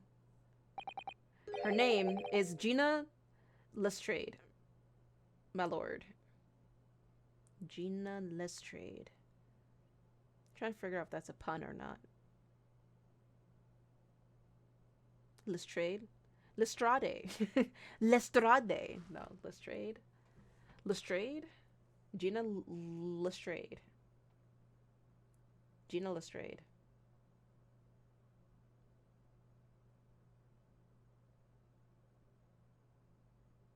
Oh. Gina Lestrade? Lestrade. Gina Lestrade? The fuck kind of pronunciation is Lestrade? I like Lestrade better. It sounds cooler. Lestrade?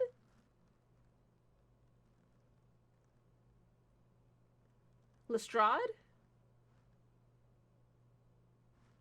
Gina Lestrade. Lestrade. Gina Lestrade. I like Lestrade better. She's a chancer, earns her crust among large crowd, relieving people of their purses. Lestrade? Go away, Roxas. God. What's commonly called a pickpocket? What? This girl here, a petty thief? They threw away most pun names for this game. Aww. Ordar! Is this true, Miss Lestrade? Miss Lestrade, you will answer the question. Hello? How dare you? What is the meaning of this? Okay. Okay, bitch ran. Alright. The girl, she's gone. Open your eyes. Look at me. Open your eyes. Open your special eyes. I'm over here. Oh, Gina. Okay, damn. Good gracious, how? What was the point in that little sidestep? I know what you lot are thinking. Grown-ups are all the same. Oh my god, the fucking accents. Please. I know what you lot are thinking.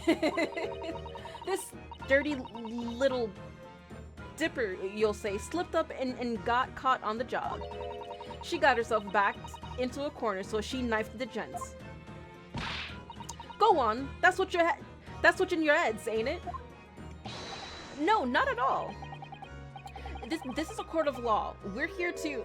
Okay, bitch, you need to calm down with the smoke stuff.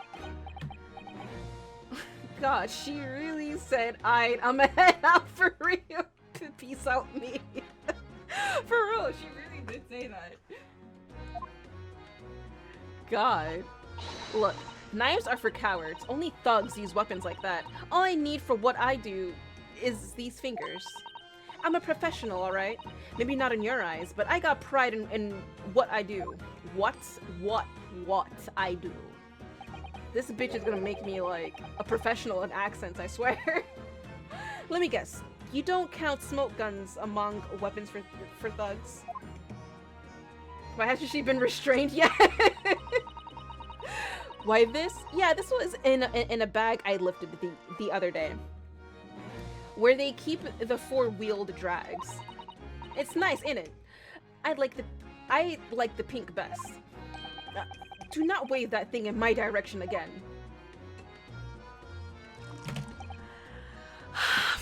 Zieks. I never prepared for that. I'm sorry. I am never prepared for that animation. It actually catches me off guard. And I like that it catches me off guard. It's so fourth wall breaking. I love it. So, you admit that you were riding the omnibus on the night in question.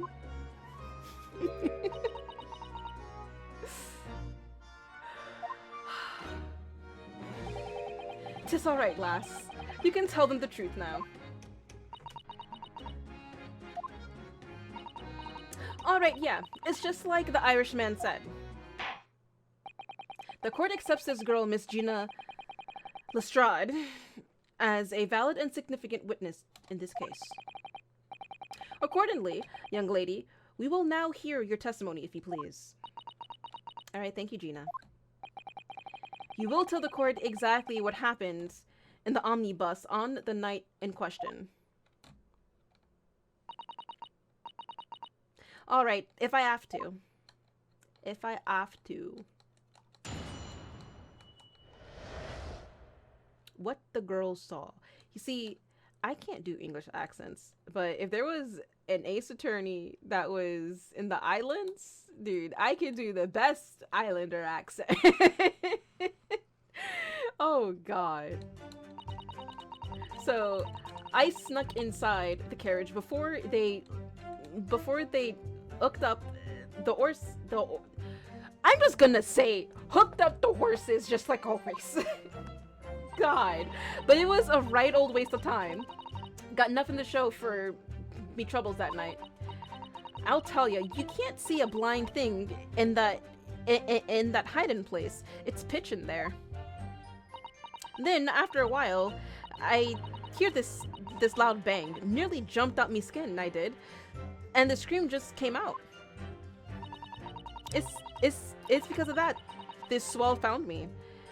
He did help me get away, mind. He helped you get away, but, I mean, you got caught. Yes, he let you go. I fail to understand why you would let this street urchin go, Mr. Mcgilden. Oh, 'tis simplicity itself, my lord. You see, she couldn't possibly have killed the other passenger. I knew that for a fact. How? What is going on in this case? How?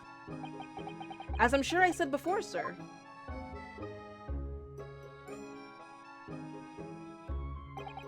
I was sitting right on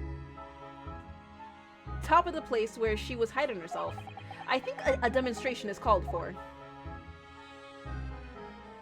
Uh-huh. This is where I was sat that night. And the cubbyhole of which you have spoken is underneath this seat, I presume?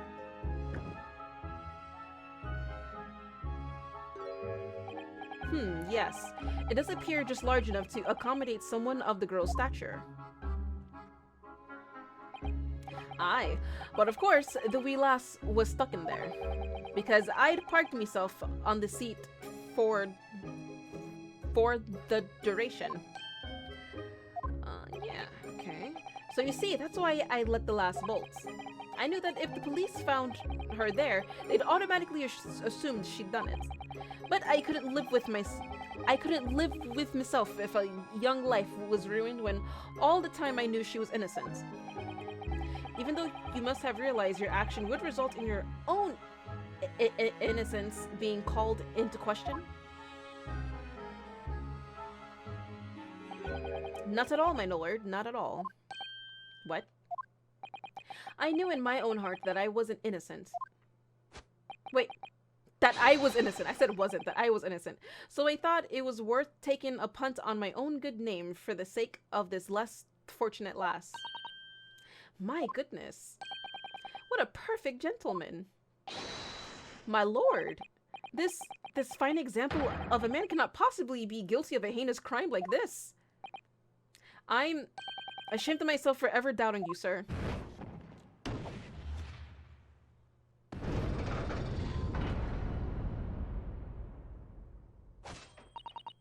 With calm, calculated reasoning, one arrives clearly at the truth every time.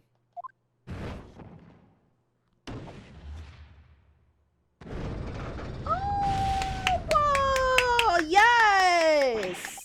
Saints alive! Yes! All 6 members of the jury consensual in their leaning to a verdict of not guilty.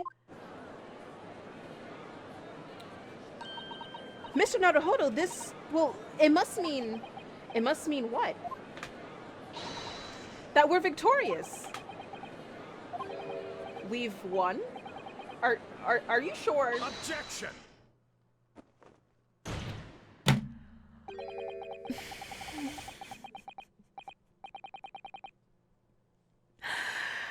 Van Zieks. Don't you do this to me, Van Zieks, please. Don't Van Zieks.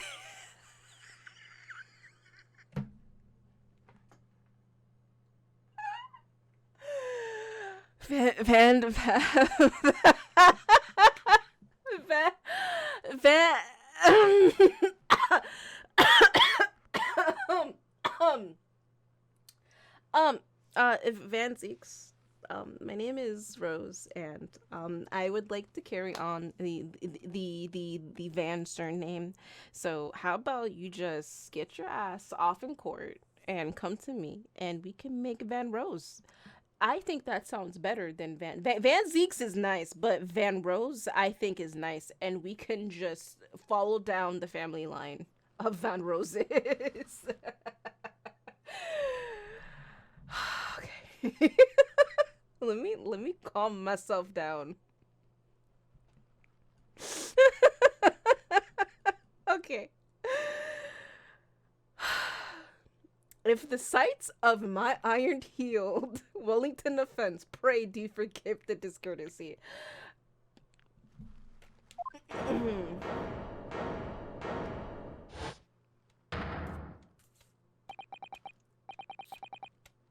Stop blushing, Rose. Leave me alone. I can't help it. This really is a consummate example. Oh my god. The one monumental flaw in British.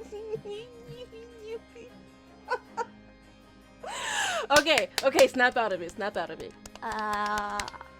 Snap out of it. Shut up, Chaos! Let's see. Of the one monumental flaw in British judicial practices. Where evidence and reasoning should be paramount, emotion rules the day. Emotion? The witness's latest statement gives us a clear insight onto his true nature. What do you mean, his true nature?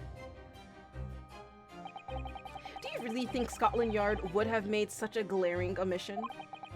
After the incident, the omnibus was comprehensively searched by officers of the police. Obviously, the interior of this cubbyhole, as the witness put it, was included in their investigation. The compartment under the posterior seat was full of the coachman's belongings. It's noted in black and white here in the police reports. Good lord. The evidence has been tampered with. In order to corroborate Mr. Gilded's story, someone has unlawfully removed everything from under the seats. Dude, if they... Hands down, if they ever do a close-up like that and the Van Ziek looks in the camera, I'm losing my shit. Ordar! How could such a devious contrivance possibly have been affected? Possibly have been affected, counsel. Naturally, we must acknowledge the deficiencies of the constabulary,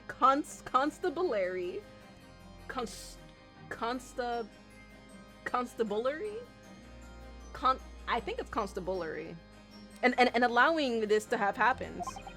However, I assure you, when the omnibus was wheeled into the courtroom this morning, the compartment under the seat was not empty. Ooh, he looks fierce when he's angry. Well, my Nipponese friend. Me? When the carriage was submitted as evidence, doubtless you examined it in fine detail, as would any self-respecting practitioner of the law. Pray, what did you find the condition of the underseat compartment to be? There was stuff in there, but there was stuff. Oh, to be sure, the young gentleman will be able to clear this up in a jiffy. What? Sorry? What? Go ahead. You tell the court now, fella. This is all an elaborate excuse by the desperate Lord Van Zieks. What? Well, counsel, do you have something to say on this matter? What? Whoa, what? How am I supposed to answer? What can I say about the state of that little compartment under the seat?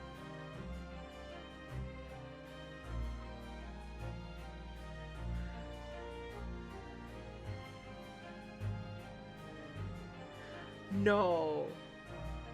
No. Don't you do this to me, game. They're giving me oh my god. I don't want to lie. Whoa. Okay. So,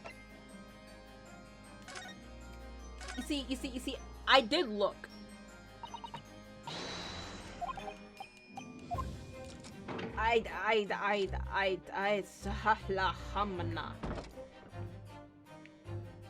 I did look.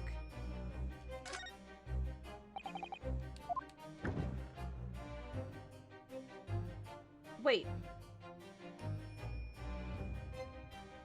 Wait a minute.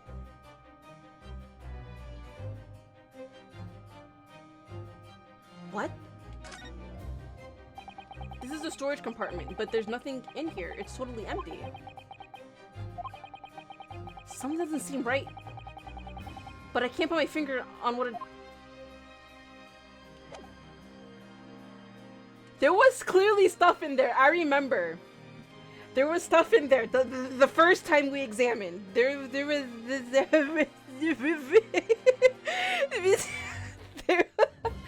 stuff in there.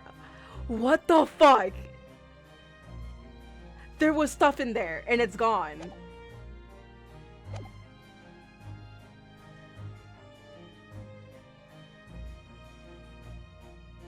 But the report says that there were things in there.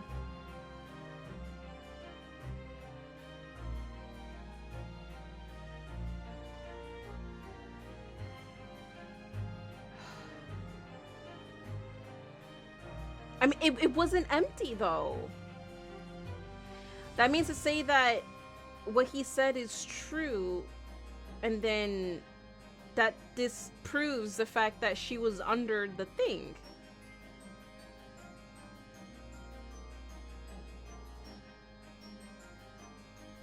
And I can't say that I didn't look because the evidence is there. I mean, they would expect me to thoroughly examine. I'm a fucking lawyer. I have to.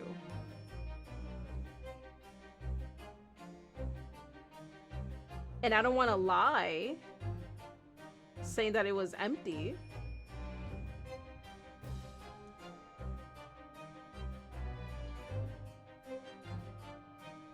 I mean, technically I'm not lying, because if this is my first time looking at it, I can say it was empty.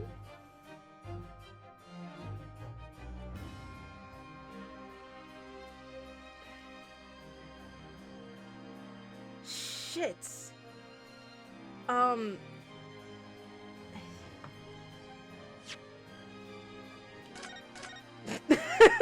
Save. Alright. Thank God I can save at choices. I like that I can save at choices. It wasn't... I want to say it wasn't empty. I want to say it was empty. I don't want to lie. The stuff is gone. And it was there. 100% it was there. So that means that during the smoke screen, shit was taken out.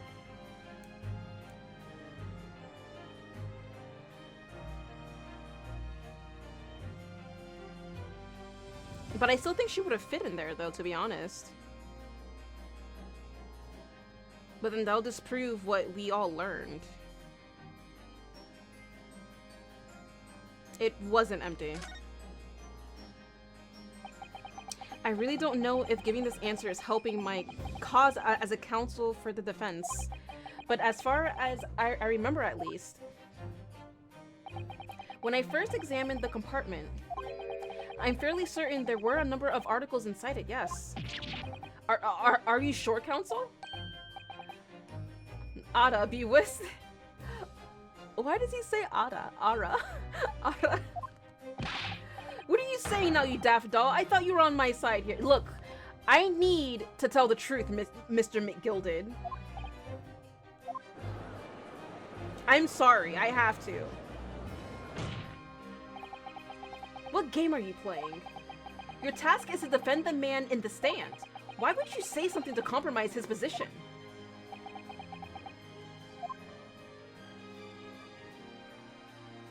I have to say it. As an advocate for the defense in this trial, I confess I'm still not entirely sure where I stand. But it seems to me that I should state what facts I do know as clearly and honestly as possible. Interesting. 'Tis not altogether pleasing, fella. I'm simply telling the truth, Mr. McGilden. Well, don't forget that you're supposed to be representing my best interest here, lad. Now then. A fella's memory is a curious thing and not altogether reliable. No, the court must consider the facts. That there cubbyhole under the seats is as empty as a devil's heart, so it is. Do you think perhaps it would be in your best interest now to admit that you might have been mistaken? No. Why do I feel like something's not right here? I should like the jury to weigh in on this matter, I think. That compartment is designed to house equipment used to maintain the smooth running of the carriage. The guild's rules state that omnibuses should be properly and fully equipped at all times. So it certainly wouldn't have been empty on the nights in question. Beppo isn't that irresponsible. That money-lending fleecer and the pick purse are lying. Oh, damn. And hi, Tree and Mango, hello. So, Ara in Irish is the same as whom? Oh, okay. Ara. I'm just gonna say Ara. Ah. Whom. I can't believe I was nearly taken in. The stinking rich are always stinkers, nothing but cowards, the lot of them.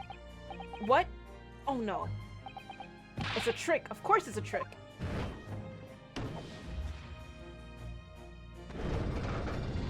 Oh boy, this is some shit. Quite so, I must concur here.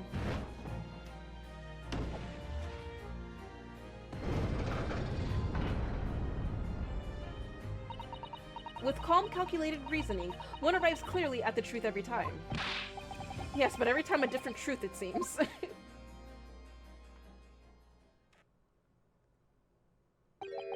My lord, I humbly exhibit the scales of justice.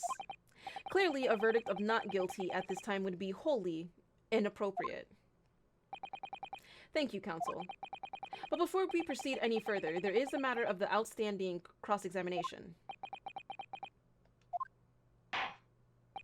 Counsel for the defense, begin your questioning of the witness, please. Yes, my lord.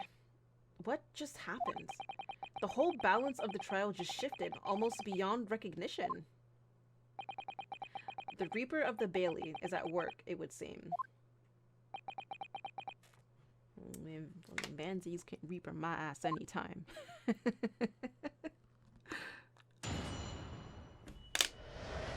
Alright, what the girl saw. Alright. Hold it! So, you were already in the omnibus before it even set off on its run?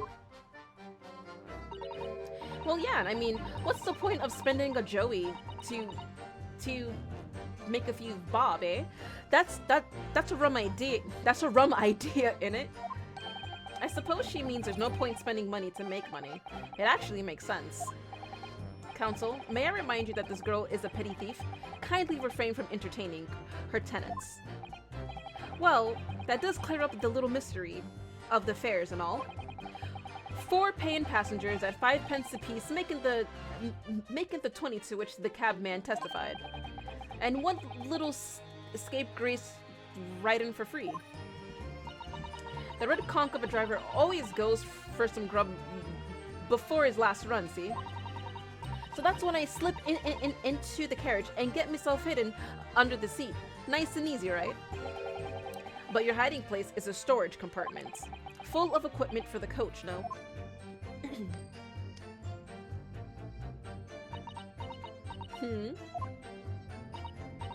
Yeah, there's brushes and buckets and whatnot in there, sure. I always chuck all that out and cram it in a corner somewhere. No one ever seems to bother much. And yet, according to the report filed by the police officer who first arrived at the scene, the compartment was full of such paraphernalia. Well, I don't know nothing about that. Like I said, I moved all that stuff out so I could hide under the seat. That's all I can tell you. It seems we've reached the end of that line of inquiry. Continue. Dude, this case, man. I was right away so old time I got nothing to show for me troubles that night. Hold it! A waste of time? Why is that? Well, most nights I'm on me own in the Compartment at least some of the time. I beg your pardon? Did you say God permit? Oh yeah, well, that's what my kind call it. You say the omnibus, I suppose. The point is, any normal run, the carriage ain't got no one in it for a while. And that's when you come out of your hiding place and get away. That's it. Only that night. This cove was sat on me seat from the start. And he didn't budge the whole way, did he? Not 1 inch. I was totally stuck. Do you mean to tell us that you were present in the carriage for the duration? You were under the seat the entire time while events unfolded in the enclosed cabin? Yeah. Right, mister? To be sure, I was as shocked as anyone. You don't expect to lift the cushion you've been sat on and find a child now, do you? So this Miss Lestrade couldn't possibly be the culprit then. I'll tell you, you can't see a blind thing in that hiding place pitching there. Hold it! So you couldn't see out into the cabin at all? Not a jot. Most days I push the cushion up with me head and look out the crack. Then I can have a butcher's at who I'm gonna fiddle. I thought you were a pickpocket, not a butcher. I mean, I can have a look. The seat I get under ain't as plush as the other one, see? So most of the time the passengers plant themselves opposite.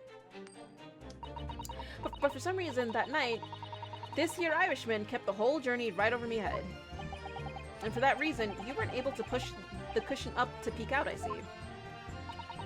Truth is, I ain't too happy in small dark places. Feels too much like being thrown in the clink.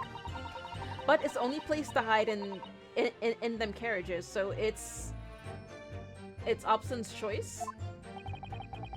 Why doesn't she stick to picking people's pockets in the open then? I'd say there's some reason that she's not letting on, judging from her demeanor. So anyways, I was a bit scared, but I had to just stick it out under there. Nothing else for it. Right. Nearly took my skin, I did. Hold it! When you say a loud bang, do you mean the noise of someone falling on the floor? Could have been, I suppose. I don't remember so well. Point is, it made me jump. And you let out a scream involuntarily? That's right. And then I felt the cushion over my head get lighter all of a sudden. Presumably when the defendant got up in order to help the victim, yes? Or not. It could equally have been the moment the accused stood in order to stab his victim, could it not? Well, girl, did you see what happened at that crucial moment? Did you? Yeah, I saw it. Oh. I pushed up the cushion and had a quick butcher's while I had the chance. Didn't I? The Irishman was sitting up the bloke what had fallen on the floor on the seat opposite. That matches Mr. Gilda's account, of course. But then the fella suddenly turns around and looks right at me. I sunk back down again, but it was too late by then. I should have never have risked looking. It's because of that Swell found me, he didn't help me get away, mine. Hold it! Dude, I don't know where to press. Fuck. And when Mr. Gilded discovered you, he pulled you out from your hiding place? I was scared stiff, I was. He dragged me out and sat me down on the seat and all. Next to the victim, Mr. Mason? Yeah, the bloke had a knife in his guts. He was still bleeding.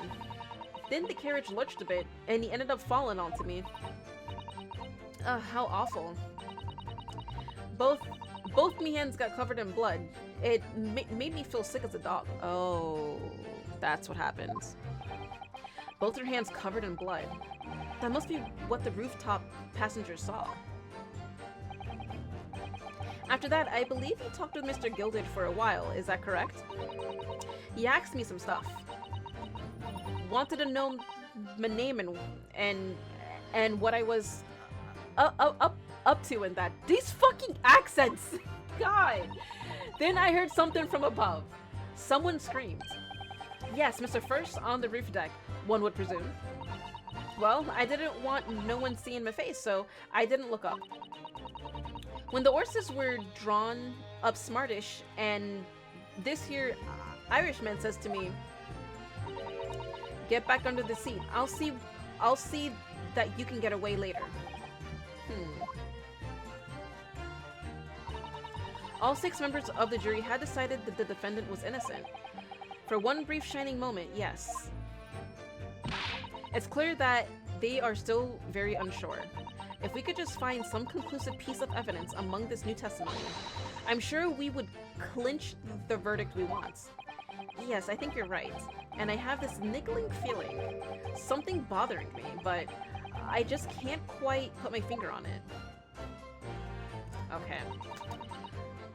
Before they looked up the horses like they always do. So, I want to review evidence real quick.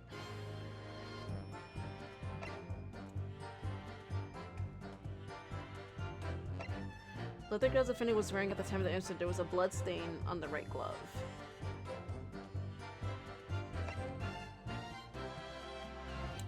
Patches on the roof, blah blah blah. Okay.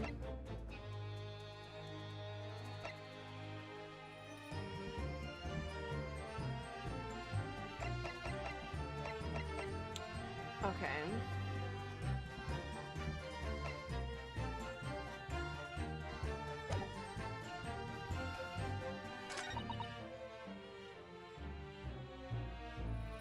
Right, a waste of time. I got nothing to show for my troubles that night. Can't see a blind thing in a hiding place is pitch in there. Then after a while. Hold it! No, I didn't want to. Fuck. Could have been, I suppose. I don't remember so well. Point is, it made me jump. And a lot of the screaming involuntarily.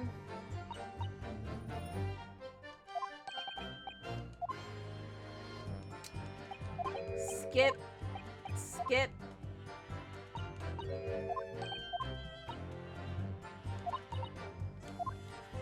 Skip. Okay.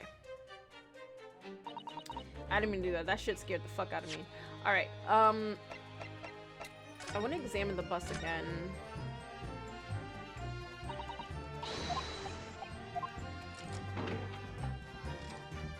Okay. Okay, so clearly it's boarded off. And then what she's saying is that it opened up, he saw her, she got out, and then he put her over here.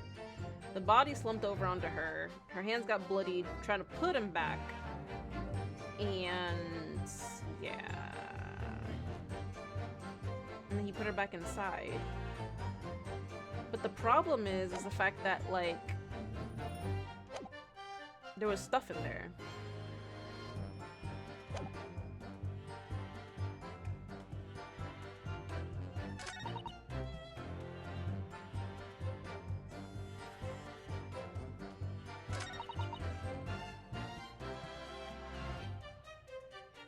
It's pitch in there. Okay. Thankfully, there's history. Alright,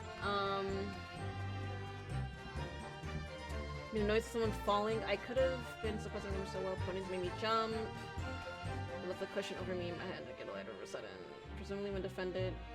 I would probably have to the moment accuse it. Did you see what happened at the crucial moment? Yeah, I saw it. I pushed. The Irishman was sitting up the bloke that would fall on the floor to seat opposite. Okay. Suddenly turns around and then looks right at me. I sunk it back down again, but it was too late by then.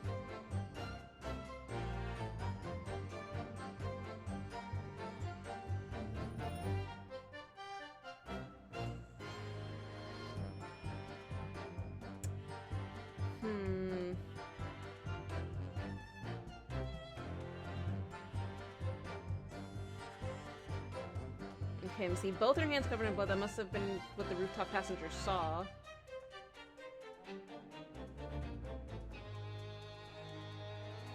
And when I was up to in that, then I heard something from above. Someone screamed. Well, I didn't want no one seeing my face, so I didn't look up. Then the horses were drawn up smartish, and this here Eichmann says to me, "Get back under the seat. I'll see that you can get away later."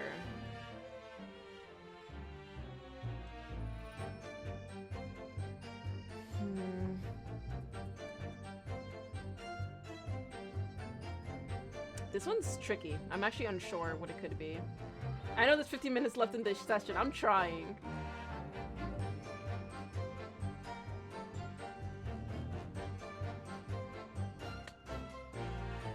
No hints. Wait. Discovered you. He pulled you out from your hiding place. I was scared stiff. He dragged me out and sat me down on the seat and all, next to the victim. Okay, yes, the bloke had a knife in his guts. He was still bleeding. Then the carriage lurched a bit, and he ended up falling onto me. Both my hands got covered in blood. It made me feel sick as a dog. After that, I believe he talked to Mr. Gilded. He asked for you for my stuff, wanted me to know my name and what.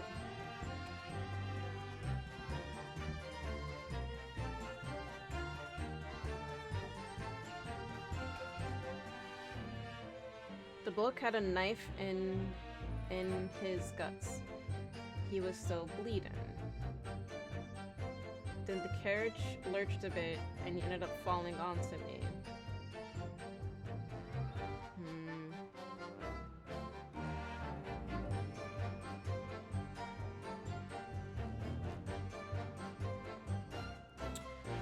Both me, it kind of make me feel sick as a dog. After that, I believe Mr. Gilded. You guys want to know the name of what was outside of that. Something above the screams at first. Okay. I checked the evidence one more time. Report. It gives the cause of death as internal hemorrhaging as a result of a single stab wound to the abdomen. Died to the internal hemorrhaging resulting from the trauma. Okay.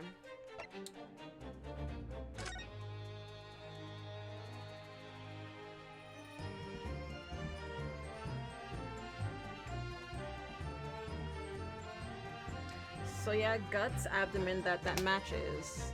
Photo of the knife in his abdomen is clearly visible, but his face is partially obscured from view by old crooked hat. Hey, superhuman! Thank you so much for the raid. I appreciate it. Thank you for the follow, Lord K Fresh. Thank you, thank you. Check at the time of the incident, there was a blood stain on the right glove. Thank you so much, and I hope you had an awesome stream session. I hope it was good. 8-seater, and then the knife was found, and the quality suggests it makes it quite valuable. And then, okay, so evidence, I don't think it's this. I don't think it's the autopsy report. Let's get the raid train going. The leather gun suspender was wearing at the time. It's a blood stain on the right glove.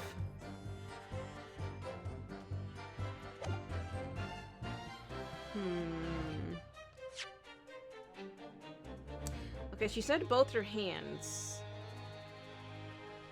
Fellow had to raid a Great Ace Attorney streamer. Aww, thank you. Of course, I love Ace Attorney. I love the series so much. But I am so like stuck on this. I pushed on the cushion and had a quick butcher's blah blah blah. Crucial moment, equally moment accuser stood under the stab as victim. Straight in full cushion. When you say loud bang, you mean the noise of someone falling on the floor? Could have been supposed, I don't remember so well. Point is, it made me jump.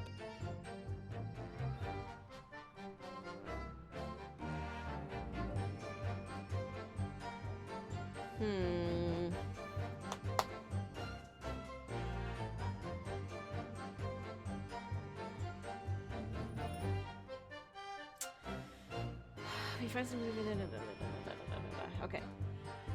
Well, I didn't want no one to see my face, so I didn't look up.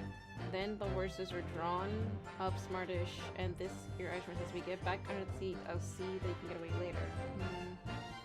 Well, what is all that? Okay, well, that's what I'm looking at. Like, I did like look at it again, but let me like relook at it.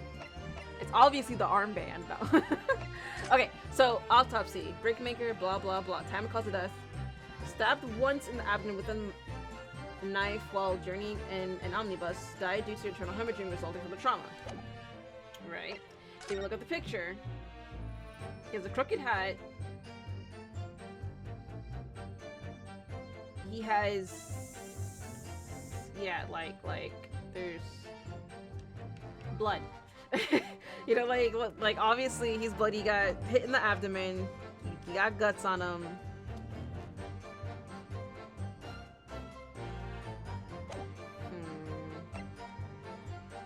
The defendant was wearing at the time the blood stain on the right glove. Yeah, there's a blood stain on the like top right portion of the glove.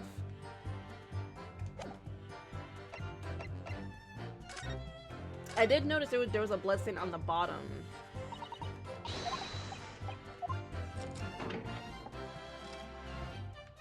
Right here. I did notice that right here.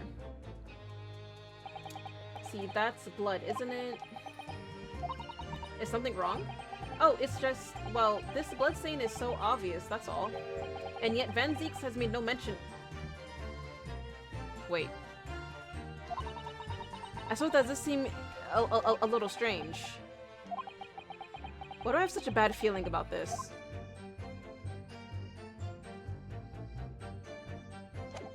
Wait. I had a feeling. I'm like, why didn't that look quite right? Wait. Wait a minute.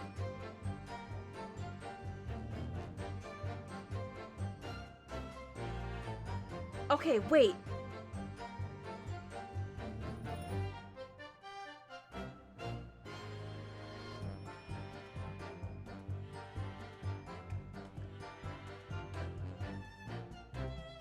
Okay. When the defendant got up in order to help the victim, yes.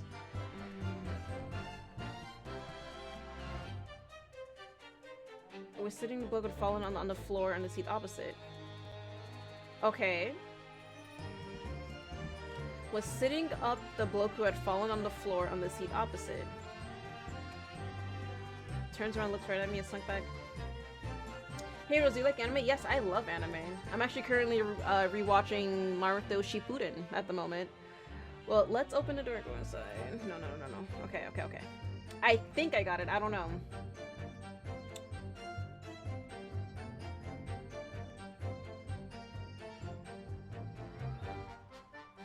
Get back into the seat. I'll see if we can get away.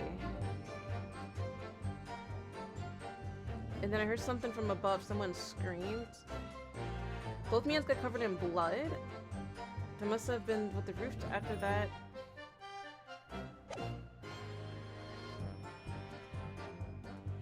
Okay, but it was a right waste of time. I got message from the for that night. Can't see a blind thing in that hiding place. It's all pitch in there. Then after a while, I heard a loud bang. Nearly jumped. It's because of that old soul family did help me get away in mine. Okay, give me a hint. Just a tiny. I did actually. I did. I watched Ace Attorney. I watched all of it, and it was great. Just give me a hint because I don't want to be here all stream. Just give me a hint. Like, this is where I'm stumped. And knowing me, like, I'm gonna take forever to figure it out. Like, I'll probably eventually figure it out, but it's gonna take too long. It's the third statement. I mean, don't tell me the statement. Blind thing in that hiding place, it's pitch in there.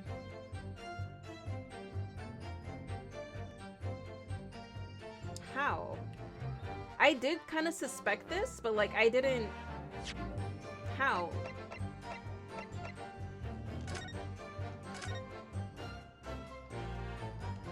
Wasn't she talking about, like, inside the thing, though? Like... It's pitch in there, right? Like, wasn't she talking about, like, being inside here? It's pitch? I mean, it's dark in there. How would it be that statement? Wait, press. Hold it! I want to see why is that statement.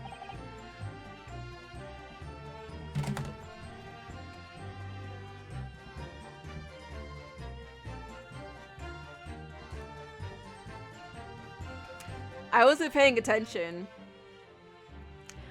I clearly wasn't paying attention because I didn't assume that she was looking out already. I thought she was inside the entire time. I thought that's what that statement meant. Like, she was inside, so she couldn't see shit. Because obviously you can't see shit in a fucking cubby hole that you're in. Not a job. Most days I push the cushion up with my head and look out the crack.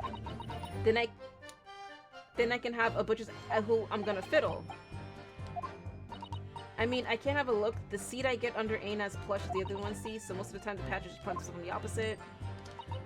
But for some reason that night, this year Irishman spent the whole journey right over my head. And for that reason, you weren't able to push the cushion out to peek out. See, truth is, I ain't too happy to... Well, no. I fucking did it like 6 times! No. Don't you fuck with...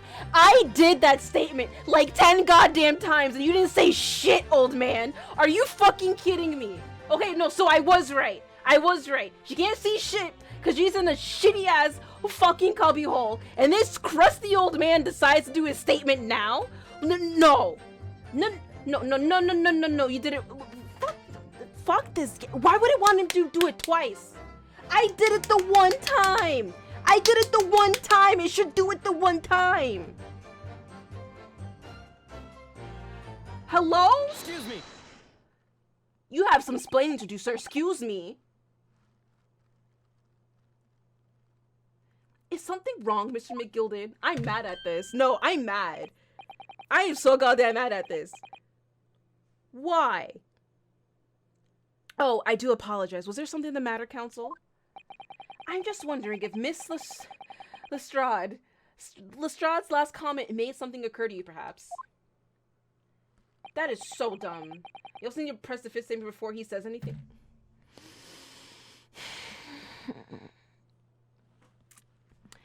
Me and this game are not gonna get along. Except for Van Zieks. You see, Van Zieks makes everything better. So that's the only exception for this fuck up. Van Zieks will make everything better. Oh my god. You seem to be thinking something to yourself. Oh, no. 'Twas nothing important. I was feeling bad for the poor lass is all. I remember feeling desperate myself as a young lad shut up in the dark. 'Twas terrifying, so it was. I see. Yes, I'm sure we can all sympathize. I'm still scared of the dark now. Oh god, a clip. Classic Ace Attorney stuff. Repress stuff because fuck you. Exactly. I hate that so much. Oh my god. I don't know about yourself, but I find that the darkness seems to make everything you hear seem that much louder as well.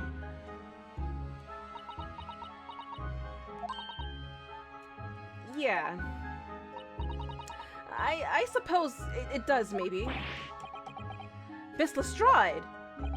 Did you hear something that night? Anything? An unusual noise, perhaps?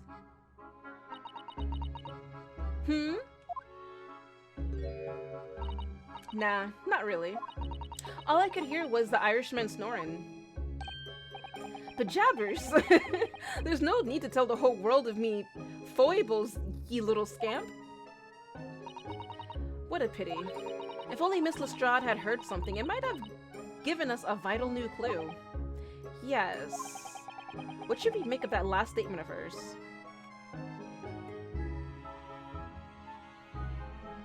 It's important.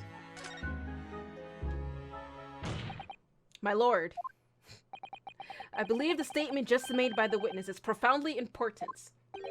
Profoundly important? But all she said was that she heard nothing. But she said previously in her other statement that she heard some shit and she jumped. So obviously she heard some shit. Yes, which is a profoundly important point. I'm almost sure of it. I'm almost sure that I don't understand the inner working of your Eastern mind, Counsel. Nevertheless, Miss Gina Lestrade, you will supplement your formal testimony by repeating that last statement, please. What? Supermans? What are you talking? What are you on about? Don't give me all your fancy talk. I know what you're trying to do. Well, it won't work on me. That's right. Insult the judge. Always a good move. Yeah, just insult him. Alright, you fucking bitch. I was straining my ears to work out what was going on, but all I could hear was snoring. Hold it! Right. So you were straining to hear what was happening the entire time? Since the moment you hid yourself? Not exactly, no. Sorry. Well, there was no one in the cabin to start with. I could just push the cushion up and have a butcher's to see what was what. But then when I saw this soul getting on, I got my head down so he didn't notice me. And Mr. Mcgilman sat on the seat under which you were hiding, correct? Yeah. Would you Adam and Eve it, eh? What a mug. The fuck kind of statement is that?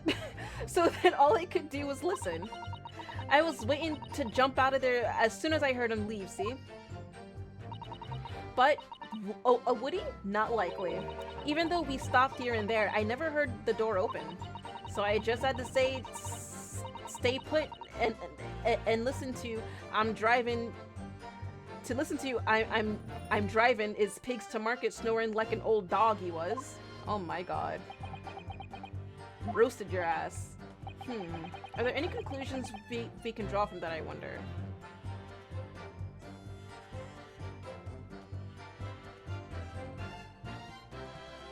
No, it wouldn't add up because she should still be able to hear a door open, I think. It doesn't add up. Miss Lestrade, what you have just told the court is clearly at odds with the facts. Yes. I'm not wholly sure, but yes. Are you sure, man? Absolutely, because I know exactly what I'm talking about. I am 100% sure that I know what the fuck I'm doing. I don't know what the fuck I'm doing. It seems my learned Nipponese friend is not as dull-witted as I feared. So Van Zieks realized it too.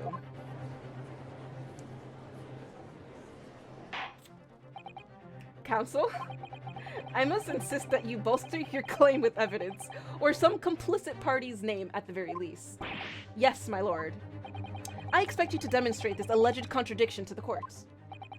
According to Miss Lestrade, whilst she was hiding in the omnibus that night, she heard nothing but the sound of Mr. Mcgilden snoring. But think, Ryunosuke, think. There's something else she should have heard.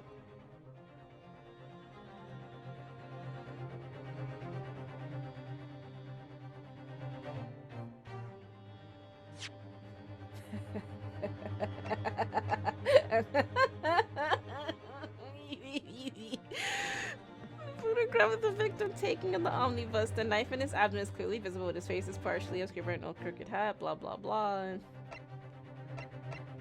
I mean, realistically, she should have heard the guy just die. Literally, like, she should have heard him die. She should have heard him die. There's something else she should have heard. It stops getting me every time. Obviously, it's not forget it. There's something she should have heard.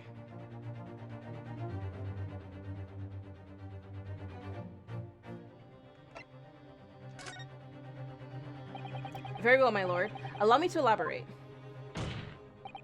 On a particular sound that Miss Lestrade could not have failed to hear on the night in question. The sound very clearly explained by the presence of the following person. Dude, my heart is beating. She should have heard this dude. Please be right. Please be right. Take that! I'm right, aren't I? I'm right, aren't I? I'm right, aren't I? I'm right, aren't I? Yes, my lord. The sound that Miss Lestrade cannot have failed to hear is that of the victim, Mr. Mason, boarding an omnibus. I'm big brain. Thank you so much. I'm big brain. Thank you. Thank you. Thank you. I knew exactly what the fuck I was talking about. Is that of the victim, Mr. Mason, boarding on the omnibus. Thank you. Thank you. Ordar! Explain your reasoning, counsel. Miss Lestrade, allow me to confirm something. You claimed earlier that you were the first person on board the omnibus, is that correct? Yeah, of course I was. I got on while the driver was in the pub. Didn't I? And the next person to board the omnibus was Mr. Mcgilden. That it was. Not a soul was in the cabin when I climbed aboard. At least, not in plain sight. So you were, to all intents and purposes, alone in the enclosed cabin of the omnibus at that time. Did I not just say as much? I wasn't traveling with anyone else, if that's what you mean. Yeah, I saw him get on, remember? Through the crack under the seat cushion. He was on his own for sure. And from what we've heard, the carriage made a number of stops after that on its onward journey. During which time, did you not hear the door opening or closing at all? Nah, I never heard it. That's exactly what I was listening for, weren't it? Waiting for this swell to leave. In which case, when and how did the victim end up in the carriage? We know that the victim collapsed inside the enclosed cabin of the omnibus. Therefore, Miss Lestrade's statement about what she did or did not hear is at odds with the facts. Bitch. Yes, this petty thief statement was clearly flawed. Lord Van Zieks. Yes. He knew all too well that there was an inconsistency in Miss Lestrade's statement. Oh. Evil laugh incoming? It would seem words of thanks are in order for my learned friend. What are you talking about? You have demonstrated matters impeccably. Impeccably. Why it sounds like I'm saying it wrong? I know I'm not, but it just sounds weird. This witness and her colorful statements are entirely unreliable. Her words are convenient untruths, nothing more.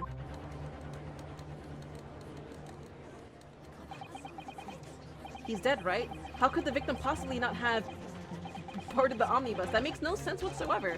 And this girl is a pickpocket. Let's not forget that. Granny! Granny!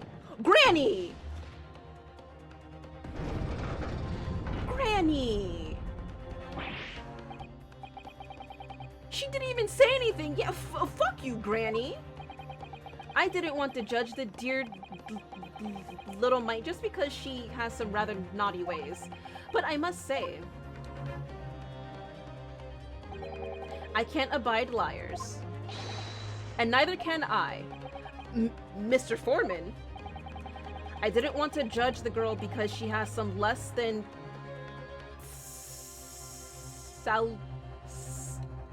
salubrious ways? I think I said that right. But I must say, I cannot abide liars. Oh boy.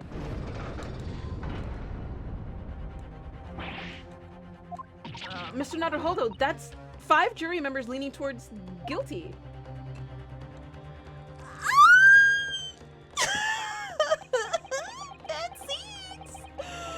Well, your consideration for others is refreshing, my Nifty's friends.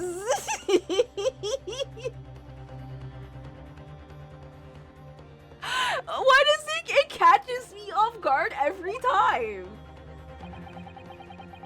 To the considerable troubles you have spared me. Every time it catches me off guard. Yes, very refreshing. I mean, I helped your ass. Fuck. What are you playing at? Have you forgotten you're working for you la la la. You useless Eastern Amadon? This is carnage. It's perfect. Juror number 2 is the only one left. Mr. Naruhodo, the way this is going, I know. If we can't find some way to convince everyone of Mr. Gilded's innocence, the judge will rule, and we'll have lost. I very much wanted to believe the words of one of London's most respected gentlemen, but those of us in service know we must accept hard truths. Hold it!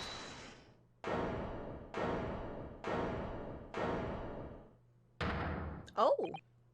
Yes, the witness's last statement seems to have revealed a critical inconsistency in her story. However, if we consider the possibility that her statement is in fact the truth, it may shed an entirely new light on this whole case. That's right, that's right. You go ahead and turn that case around, flip it. This is the flipping moment. This is the portion in the court where the things flip. What are you saying? We're gonna flip this shit, Van Zieks. Counsel? I'm sorry, sir? Whatever do you mean? This man be putting his feet on the banister, drinks on the job, and throws alcohol recklessly. He's the best. God. Counsel, I will not tolerate you attempting to prorogue my adjudication. Explain yourself at once. When the accused boarded the omnibus on the night in question, the victim was nowhere to be seen. Subsequently, the carriage door was not heard opening a single time, as testified by the witness at the stand. And yet the victim's body was found inside the carriage. If this petty theft's words are to be believed, How do you explain the victim's miraculous appearance inside the cabin of the omnibus? What?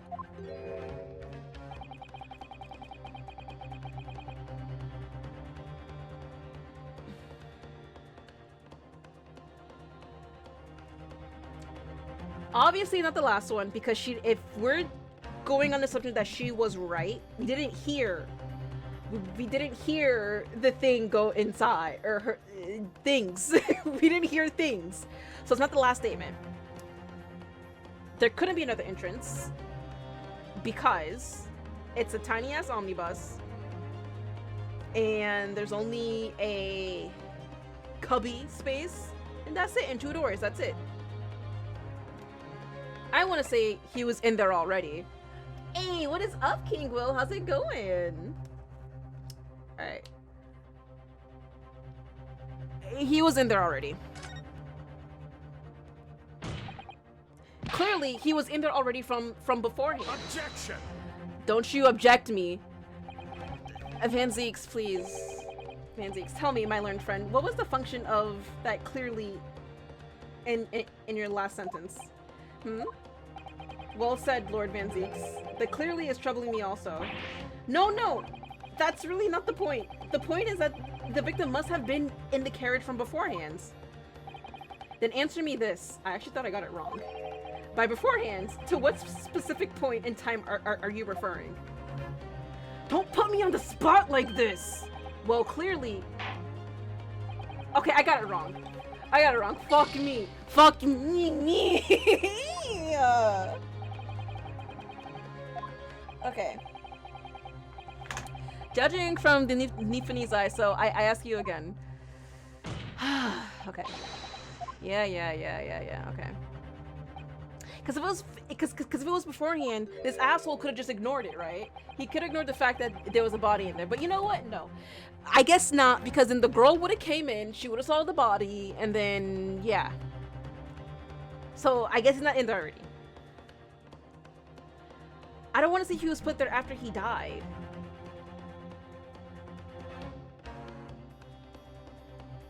Wait.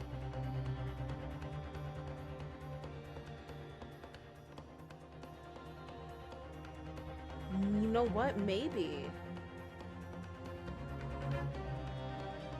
Wait. Was he put there after he died? That would make sense with the thud noise that they heard. Hell yeah, you should play this. This game is good. This game is very good so far. Very, very, very good. There's not the entrance. No, there's no other entrance.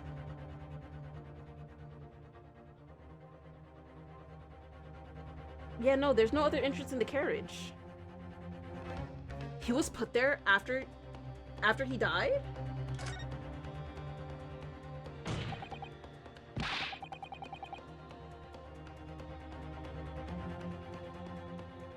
There wasn't blood on top of the carriage, it was inside. Like, he should have placed the carriage after he was killed? Objection! Tell me, my learned friends, that was... Okay. I'm sorry. Okay.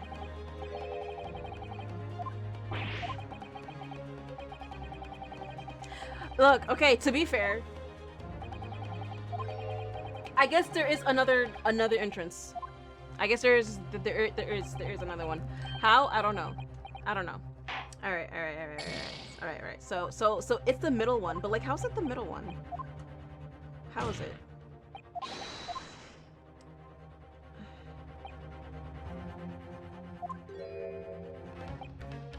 Okay, so I apologize. It's 12:18 in the morning. I'm tired as shit, especially from fangirling over Van Zieks. My brain is tired. I'm trying, but I'm tired. So leave me alone. I should be ending right now, but I'm tired. So there's another entrance apparently. After this statement conclusion, I'm done. If the door wasn't open even once, the only explanation is that the victim entered the enclosed cabin some other way. Objection!